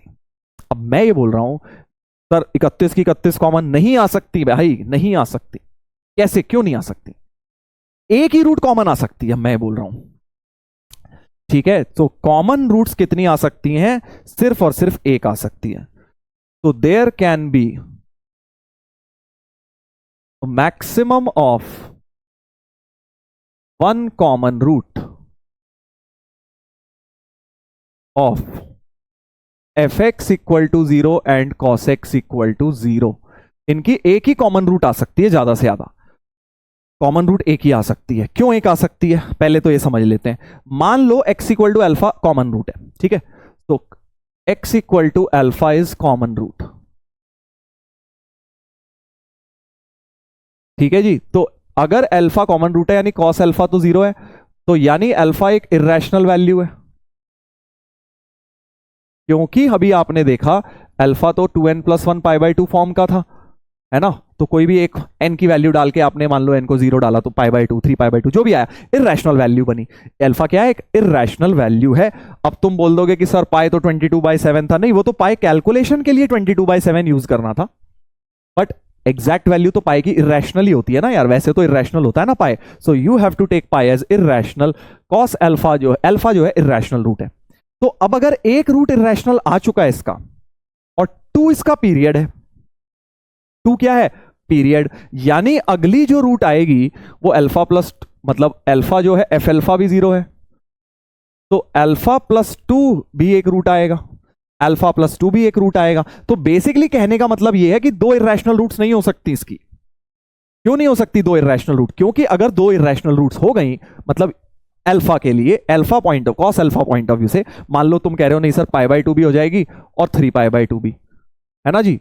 तो वो तो उसका मतलब 2 रूट्स रिपीट हो गई, तो अगली कैसे आएगी? क्योंकि +2 पीरियड चाहिए ना हमें, उसका पीरियड तो एफ एक्स का 2 है, तो 2 पीरियड होने की वजह से, क्योंकि 2 इज अ रैशनल नंबर, तो हमारे पास इसका पीरियड फिर क्या हो रहा है? इसमें गैप जो हो रहा है वो एक इर्रेशनल नंबर का हो रहा है। सो रैशनल और इर्रेशनल का पीरियड तुम्हें पता है एलसीएम एग्जिस्ट नहीं करता, यानी एक से ज्यादा कॉमन रूट आ ही नहीं सकती। एक हो गई, एक आ गई, मान लो एक भी क्यों आएगी सर? एक तो आ ही सकती है ना, मान लो π/2 ही आ गई, बट उसके बाद फिर कभी नहीं आएगी। सर आपको कैसे पता? तुम खुद सोच के देखो, थोड़ा दिमाग लगाओ। मान लो π/2 कॉमन रूट है, एफ एक्स की भी है, तो अब इसकी π/2 + 2 आएगी। इस टाइप की नहीं आ सकती ना, और अगली इस टाइप की नहीं आ सकती ना। π/2 + 2 क्या है? हमें तो इस टाइप की चाहिए कि π/2 + nπ चाहिए, है ना। nπ + π/2 टाइप का रूट चाहिए। अगर ये देखें तो इसमें फिर π/2 + 4 आएगी अगली, तो इस टाइप की आ ही नहीं सकती, क्योंकि हमें nπ + π/2 फॉर्म की चाहिए उसकी बाकी रूट्स। तो कॉमन रूट जो दूसरी है वो nπ + π/2 है, और इसकी अगर मान लो π/2 एक कॉमन रूट है, लेट से, ठीक है। अल्फा की जगह आप एक काम करो, π/2 इज अ कॉमन रूट मान लो, तो आपको इजीली समझ आ जाएगा, ठीक है। तो मैं क्या बोल रहा हूं? Let x equal to π/2 is a common root, ठीक है। तो जो एफ एक्स की बाकी रूट होंगी वो π/2 + 2, π/2 + 4, π/2 + 6 फॉर्म की होंगी, और जो cos x इक्वल टू 0 की बाकी रूट्स होंगी वो होंगी 2n+1 इंटू π/2, जिसका ब्रैकेट अगर खोल दोगे तो ये हो जाएगा nπ + π/2। तो ये तो पाई by two plus pi, pi by two plus 2 pi, pi by two plus 3 पाई होगी। तो कैसे हो जाएगी सेम, क्योंकि इसमें पाई बाई टू में इंटीजर ऐड हो रहा है, उसमें पाई बाई टू में इररेशनल ऐड हो रहा है, और रैशनल और इररेशनल का एलसीएम एग्जिस्ट नहीं करता, यानी आगे जाके वो कभी कॉमन नहीं देगा। पाई बाई टू एक एग्जाम्पल लिया है मैंने, आप उसको 3 पाई बाई टू कर दो, तो उसकी रूट हो जाएगी 3 पाई by two plus 2, 3 pi by two plus 4, और उसकी 3 पाई बाई टू में फिर से पाई का मल्टीपल ही ऐड हो रहा होगा, तो दोबारा जाके वो कभी नहीं मिल पाएंगे बेटा। ये कॉन्सेप्ट था यहां पे। तो यानी एक रूट कॉमन हो सकती है सर, नहीं हुई तो, हाँ नहीं हुई तो फिर तो आंसर यही है, बट तुम्हें क्या बताना था, मिनिमम कितनी आएंगी। अगर कॉमन रूट आ गई तो उस कॉमन वाले को हटा के ही तो मिनिमम आंसर दोगे ना, मिनिमम आंसर देना है तुम्हें, तो मिनिमम आंसर 129 नहीं हो पाएगा। एक कॉमन मान लेते हैं, कॉमन भी आ गई, तो मिनिमम वैल्यू बतानी है ना, तो मिनिमम वैल्यू क्या हो जाएगी, 98 प्लस 30 हो जाएगी। So minimum number of roots, minimum number of roots of fx into cos x बराबर 0 is 98 plus 30, assuming one common, one root common, क्योंकि हमें मिनिमम आंसर देना है, एक से ज्यादा हो नहीं सकती कॉमन, तो एक हमने कॉमन मान ली। सो 98 प्लस 30 हो गया 128। ये किसके रूट्स आ गए, fx into cos x, but हमें चाहिए था derivative of fx into cos x, तो hx के मिनिमम रूट्स आ गए 127। तो करेक्ट आंसर बेटा इसका 127 होगा। 127 is the correct answer, right. समझ गए हो, समझ गए हो कि नहीं समझे हो, इंपॉर्टेंट क्वेश्चन, इंपॉर्टेंट कॉन्सेप्ट। चलिए, तो ये हमारी रोल्स थ्योरम की बात हो गई है। एक रोल्स थ्योरम का तुम्हें और बड़ा प्यारा एग्जाम्पल दे रहा हूं, इसको हिंट के बिना करना थोड़ा मुश्किल है, बस मैं पूरा सॉल्व नहीं करूंगा, हिंट दे रहा हूं, फिर आप ट्राई करेंगे, कल की क्लास में नहीं तो डिस्कस करेंगे। fx be a 3 times differentiable function such that fx has at least 5 distinct real roots. तो fx इक्वल टू 0 के मिनिमम 5 रूट्स हैं, तो f डैश के 4 हो गए, f डबल डैश के 3 हो गए, इस तरह से कहानी चलती जाएगी। Number of distinct real zeros of, अब फंक्शन ही कोई नया बना दिया यार, fx plus 6 f dash x plus 12 f double dash x plus 8 f triple dash x, ये क्या है सर। तो इसके लिए मैं तुम्हें बोल रहा हूं, कंसीडर करना gx फंक्शन e की power x by 2 into F x. इस फंक्शन में, इस फंक्शन के बारे में तुम सोचना जरा थोड़ा सा, इससे क्रिएट करना वो वाला फंक्शन। इतना हिंट दे रहा हूं, इससे ज्यादा दे दूंगा ना फिर पूरा सॉल्व हो जाएगा, तो थोड़ा आप दिमाग लगाना। इस फंक्शन के ऊपर तुम्हें रोल्स थ्योरम वगैरह का सोचना है, वही मतलब कि इसकी दो रूट्स के बीच में डेरिवेटिव की रूट आएगी जी डैश एक्स की, तो इसको डिफरेंशिएट करके देखो, और क्योंकि एफ ट्रिपल डैश तक जाना है तो यहां भी ट्रिपल डैश तक जाके देखना, बहुत प्यारा सा कुछ हो जाएगा और तुम्हारा आंसर आ जाएगा। ठीक है, तो ट्राई जरूर करिएगा, इसे ट्राई करिएगा। इसको मैं नहीं होगा तो कल की क्लास में मैं पूरा डिस्कस करूंगा इस वाले को। चलो आगे बढ़ जाते हैं बेटा, 26 हो गया, 27वें पे आ जाते हैं। एक एलएमवीटी का भी ले लेते हैं, एलएमवीटी का भी एक क्वेश्चन ले लेते हैं। देखिएगा, हिंट तो मैंने दे ही दिया, maximum possible integral value of beta minus alpha upon tan inverse beta, तो तुम्हें दिख रहा है F B minus F A upon B minus A जैसा। एलएमवीटी क्या कहती है कि एक डेरिवेटिव एफ डैश सी होता है F B minus F A upon B minus ए।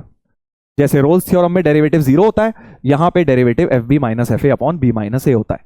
तो एक काम करते हैं, एफ एक्स को tan इनवर्स एक्स ले लेते हैं, ठीक है, और इसमें एलएमवीटी लगाते हैं एक इंटरवल अल्फा कॉमा बीटा में। अल्फा बीटा में कंटिन्यूस एंड डिफरेंशिएबल है तो लग जाएगा। तो tan by LMVT F beta minus F alpha upon beta minus alpha should be equal to F dash C. F beta हो गया tan inverse beta minus tan inverse alpha upon beta minus alpha, और derivative क्या होता है tan inverse का, 1/1 plus x square, तो सी डाल दिया, तो 1/1 प्लस सी स्क्वायर हो गया। हमें जो फंक्शन चाहिए बीटा, इसका रेसिप्रोकल चाहिए, उल्टा कर लो। So beta minus alpha upon tan inverse beta minus tan inverse alpha, ये हो गया 1 प्लस सी स्क्वायर। ये क्या हो गया बेटा, 1 प्लस सी स्क्वायर हो गया। इसकी क्या करनी है, मैक्सिमम पॉसिबल इंटीग्रल वैल्यू निकालनी है। अच्छा, तो सी की रेंज क्या होती है, सी की रेंज होती है अल्फा से बीटा, और अल्फा बीटा 0 से √3 है, तो सी भी तुम्हारा 0 से √3 एक तरह से हो गया। सी की रेंज 0 से √3 ही हो गई भाई, क्योंकि सी की होती है अल्फा से बीटा, और अल्फा बीटा तुम्हारी 0 से √3। ठीक है, तो सी की ये रेंज हो गई। तो 1 प्लस सी स्क्वायर की हमें क्या चाहिए? अच्छा, तो सी स्क्वायर की रेंज हो गई 0 से 3, तो 1 प्लस सी स्क्वायर की हो गई 1 से 4, 1 से 4 ओपन ब्रैकेट। तो इसकी जो वैल्यू आएगी उसकी रेंज है 1 प्लस 4 ओपन, और उसका पूल है इंटीग्रल वैल्यू। तो 1 से 4 में क्या क्या इंटीजर है? सो 2 और 3 हो रही है, तो मैक्स वैल्यू तो 3 हो गई इंटीजर। 4 नहीं हो पाएगी क्योंकि वो ओपन था बेटा, क्योंकि यहां भी ओपन है, तो 3 होना चाहिए answer. Maximum value of 1 plus c square हमें बताना है इस फंक्शन की max value which is 1 plus c square. 1 plus c square की मैक्स इंटीजर वैल्यू 3 आ रही है। वैसे तो 1 से 4 है ओपन बट 4 हम नहीं ले पाएंगे क्योंकि 4 इज ओपन, तो मैक्सिमम इंटीजर 3 आ गया। चलिए, तो ये भी एक हो गया है। ब्रेन टीजर नंबर 28 पे आ जाते हैं।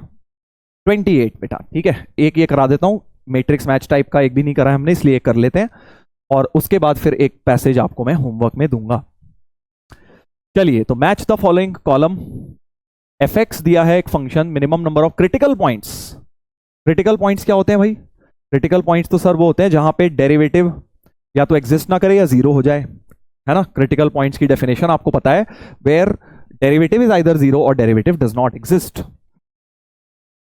ठीक है, तो इस टाइप के फंक्शन का देखो x इक्वल टू 0 पे एग्जिस्ट नहीं करेगा, इसको डिफरेंशिएट करोगे 3/5 x की पावर -2/5 आ जाएगा, तो x equal to 0 is critical point, क्योंकि वहां डेरिवेटिव एग्जिस्ट नहीं करेगा 0 पे। ऑल्सो 1 पे चेक करो, 1 पे तो लिमिट आ रही है इसकी 1 और इसकी आ रही है 1 पे LHL RHL तो सेम आ रही है ना। LHD RHD निकाल लेते हैं, तो एक काम करते हैं, इस फंक्शन को अलग से लिख लेते हैं। F x equal to x की पावर 3/5 और माइनस ऑफ x माइनस 2 का क्यूब। ये था x less than equal to 1 के लिए, और ये है x ग्रेटर देन 1 के लिए। तो मेरे माइंड में चल रहा है यार, इसका डेरिवेटिव 0 रख के देखा, कुछ नहीं हुआ, तो यहां से तो x equal to 0 is critical point because वहां डेरिवेटिव डिफाइंड नहीं है, और यहां पे अगर डिफरेंशिएट करूंगा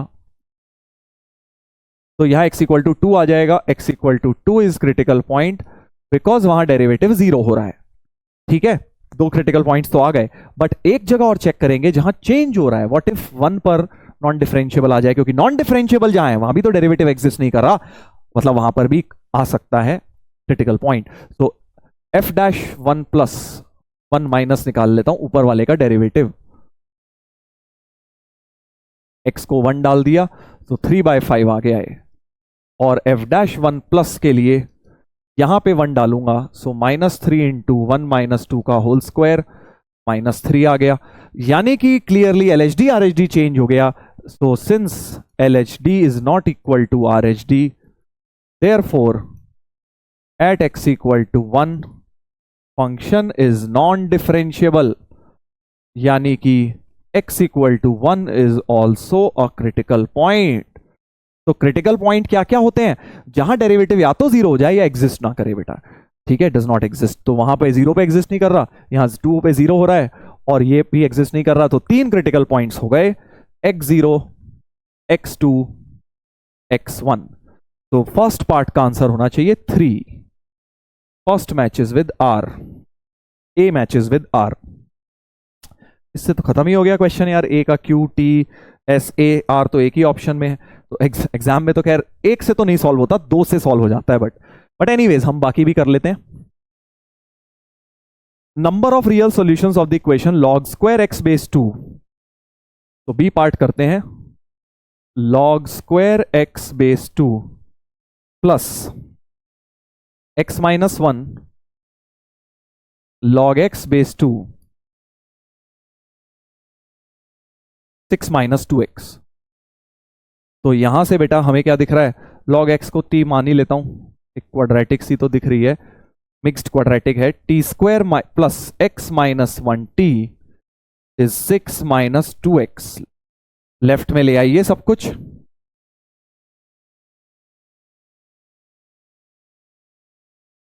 ठीक है, x वाली टर्म इकट्ठी करी, इसमें आ गया t minus 3t t plus 2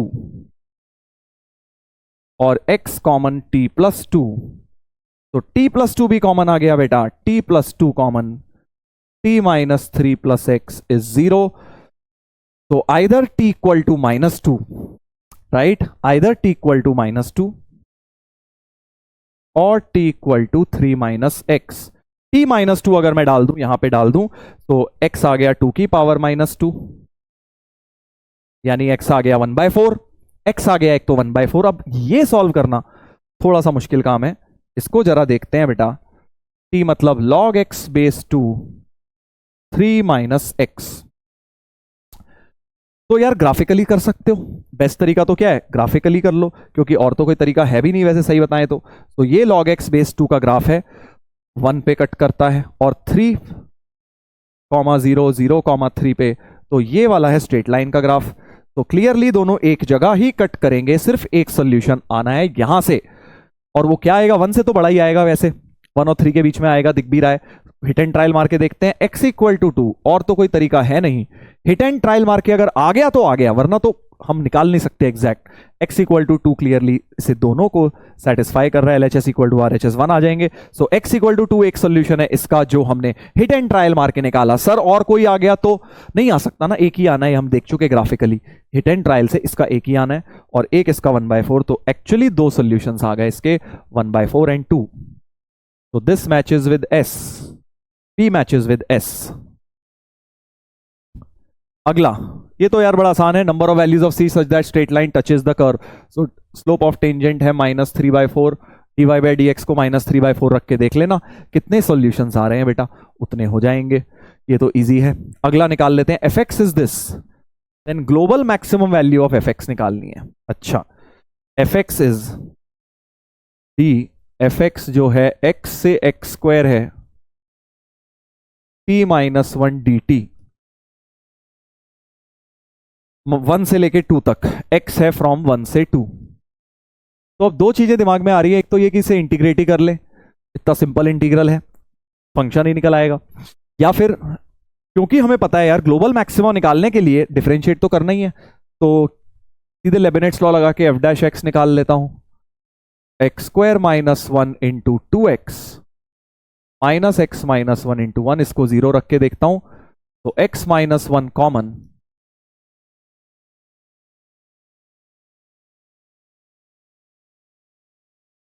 तो x minus 1 2x square plus 2x minus 1,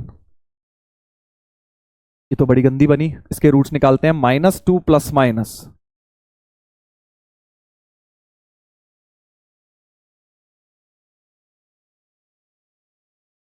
तो ये आ गए -2 plus minus 8 4 12 2√3 upon 2 into 2, 2 2 2 cut गए, तो -1 माइनस √3/2 -1 प्लस √3/2।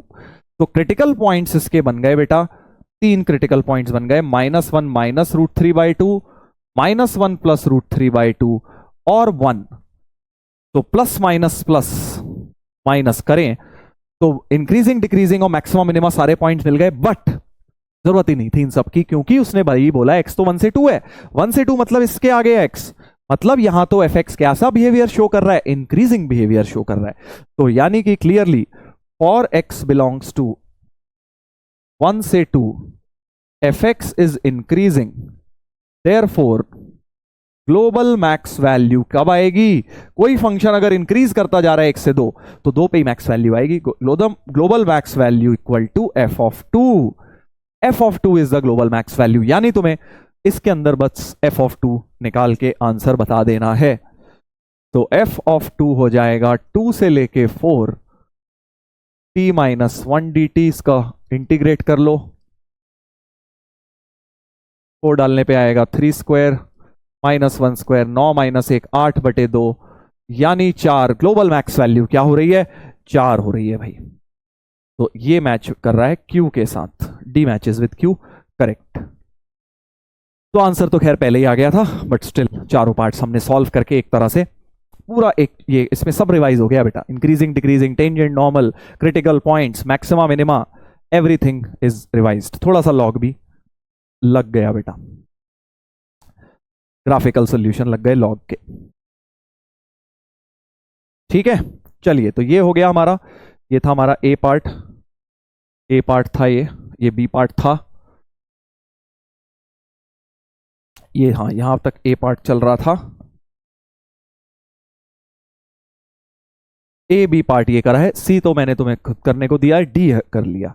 चलिए तो ये हो गया है। अब एक पैसेज जैसा कि मैंने बोला आपको खुद से करना है, 29 ब्रेन टीजर नंबर 29 और 30 का एक पैसेज है। देखने में टफ लग रहा है बट आसान क्वेश्चन है, ट्रस्ट मी। एक बार फिगर बना के स्टार्ट करना बेटा, आप आराम से इसको कर लेंगे। मैक्सिमाइज करना है ये एरिया, और ये भी उसी के बारे में है। तो पैसेज एक ये है, और एक ये थोड़ा सा ट्रिकी पैसेज है, वो भी करिएगा। 31 32, तो 32 ब्रेन टीजर्स हो गए हमारे। ये वाले हम कल की क्लास में हम दोनों पैसेज का हिंट दे दूंगा आप लोगों को, राइट। और कल क्या होगा आपको पता ही है बेटा, कल हम लोग पहले एडवांस्ड के पीवाईक्यूज करेंगे, फिर होमवर्क का डिस्कशन, जो भी मैंने 2 लेक्चर्स में होमवर्क दिया है वो करेंगे, क्योंकि एडवांस के पीवाईक्यू करने इसमें बड़े इंपॉर्टेंट है, क्योंकि किस तरह के क्वेश्चंस आ रहे हैं वो भी हमें देखने हैं। एओडी थोड़ा ना एब्स्ट्रैक्ट चैप्टर है, इसमें डिफरेंट डिफरेंट चीजों पे रैंडमनेस क्वेश्चंस में आ जाती है बहुत सारे, क्योंकि एप्लीकेशन ऑफ डेरिवेटिव, चैप्टर का नाम ही एप्लीकेशंस है, तो बहुत सारे वेरिएशंस इसमें क्वेश्चंस में बन जाते हैं। But having said that, JEE advance में एक सेट के क्वेश्चंस ही आते हैं, पर्टिकुलर सेट के, वो हम कल की क्लास में करेंगे। 2020 से 2025 तक, 24 तक के सारे आपको करा दूंगा। सर 25 का भी करा दो, वो मेरे पास होता तो जरूर करा देता आपको, बट उम्मीद यही है बेटा कि जितना मैंने आपको करा दिया उससे आपका 2025 का भी क्वेश्चन हो जाएगा। ठीक है, बिल्कुल रिलैक्स रहना, कोई दिक्कत वाली बात नहीं है, हो जाएगा। चलिए तो आई होप आज के लेक्चर में मजा आया बेटा आप लोगों को। काफी सारे हमने क्वेश्चंस करे, कॉन्सेप्चुअल चीजें आपको मैंने बताई, और उम्मीद है आप लोगों ने कुछ नया सीखा और आपने एंजॉय किया इस सेशन को। मिलेंगे अब बेटा कल के लेक्चर में, जो होगा मेरी तरफ से आपका last session Varun advance batch में। ठीक है, क्योंकि मेरा सेशन यहीं तक था, और बाकी चैप्टर्स बचे हुए हैं आपके, और टीचर्स आपको वो कराएंगे कैलकुलस के, राइट। तो कल हम कैलकुलस को करेंगे, एओडी को करेंगे, दैट इज पीवाईक्यूज, इसके फिनिश करेंगे। ठीक है, चलिए तो थैंक यू सो मच बच्चों, मुलाकात होगी कल। Take care, bye bye and love you all.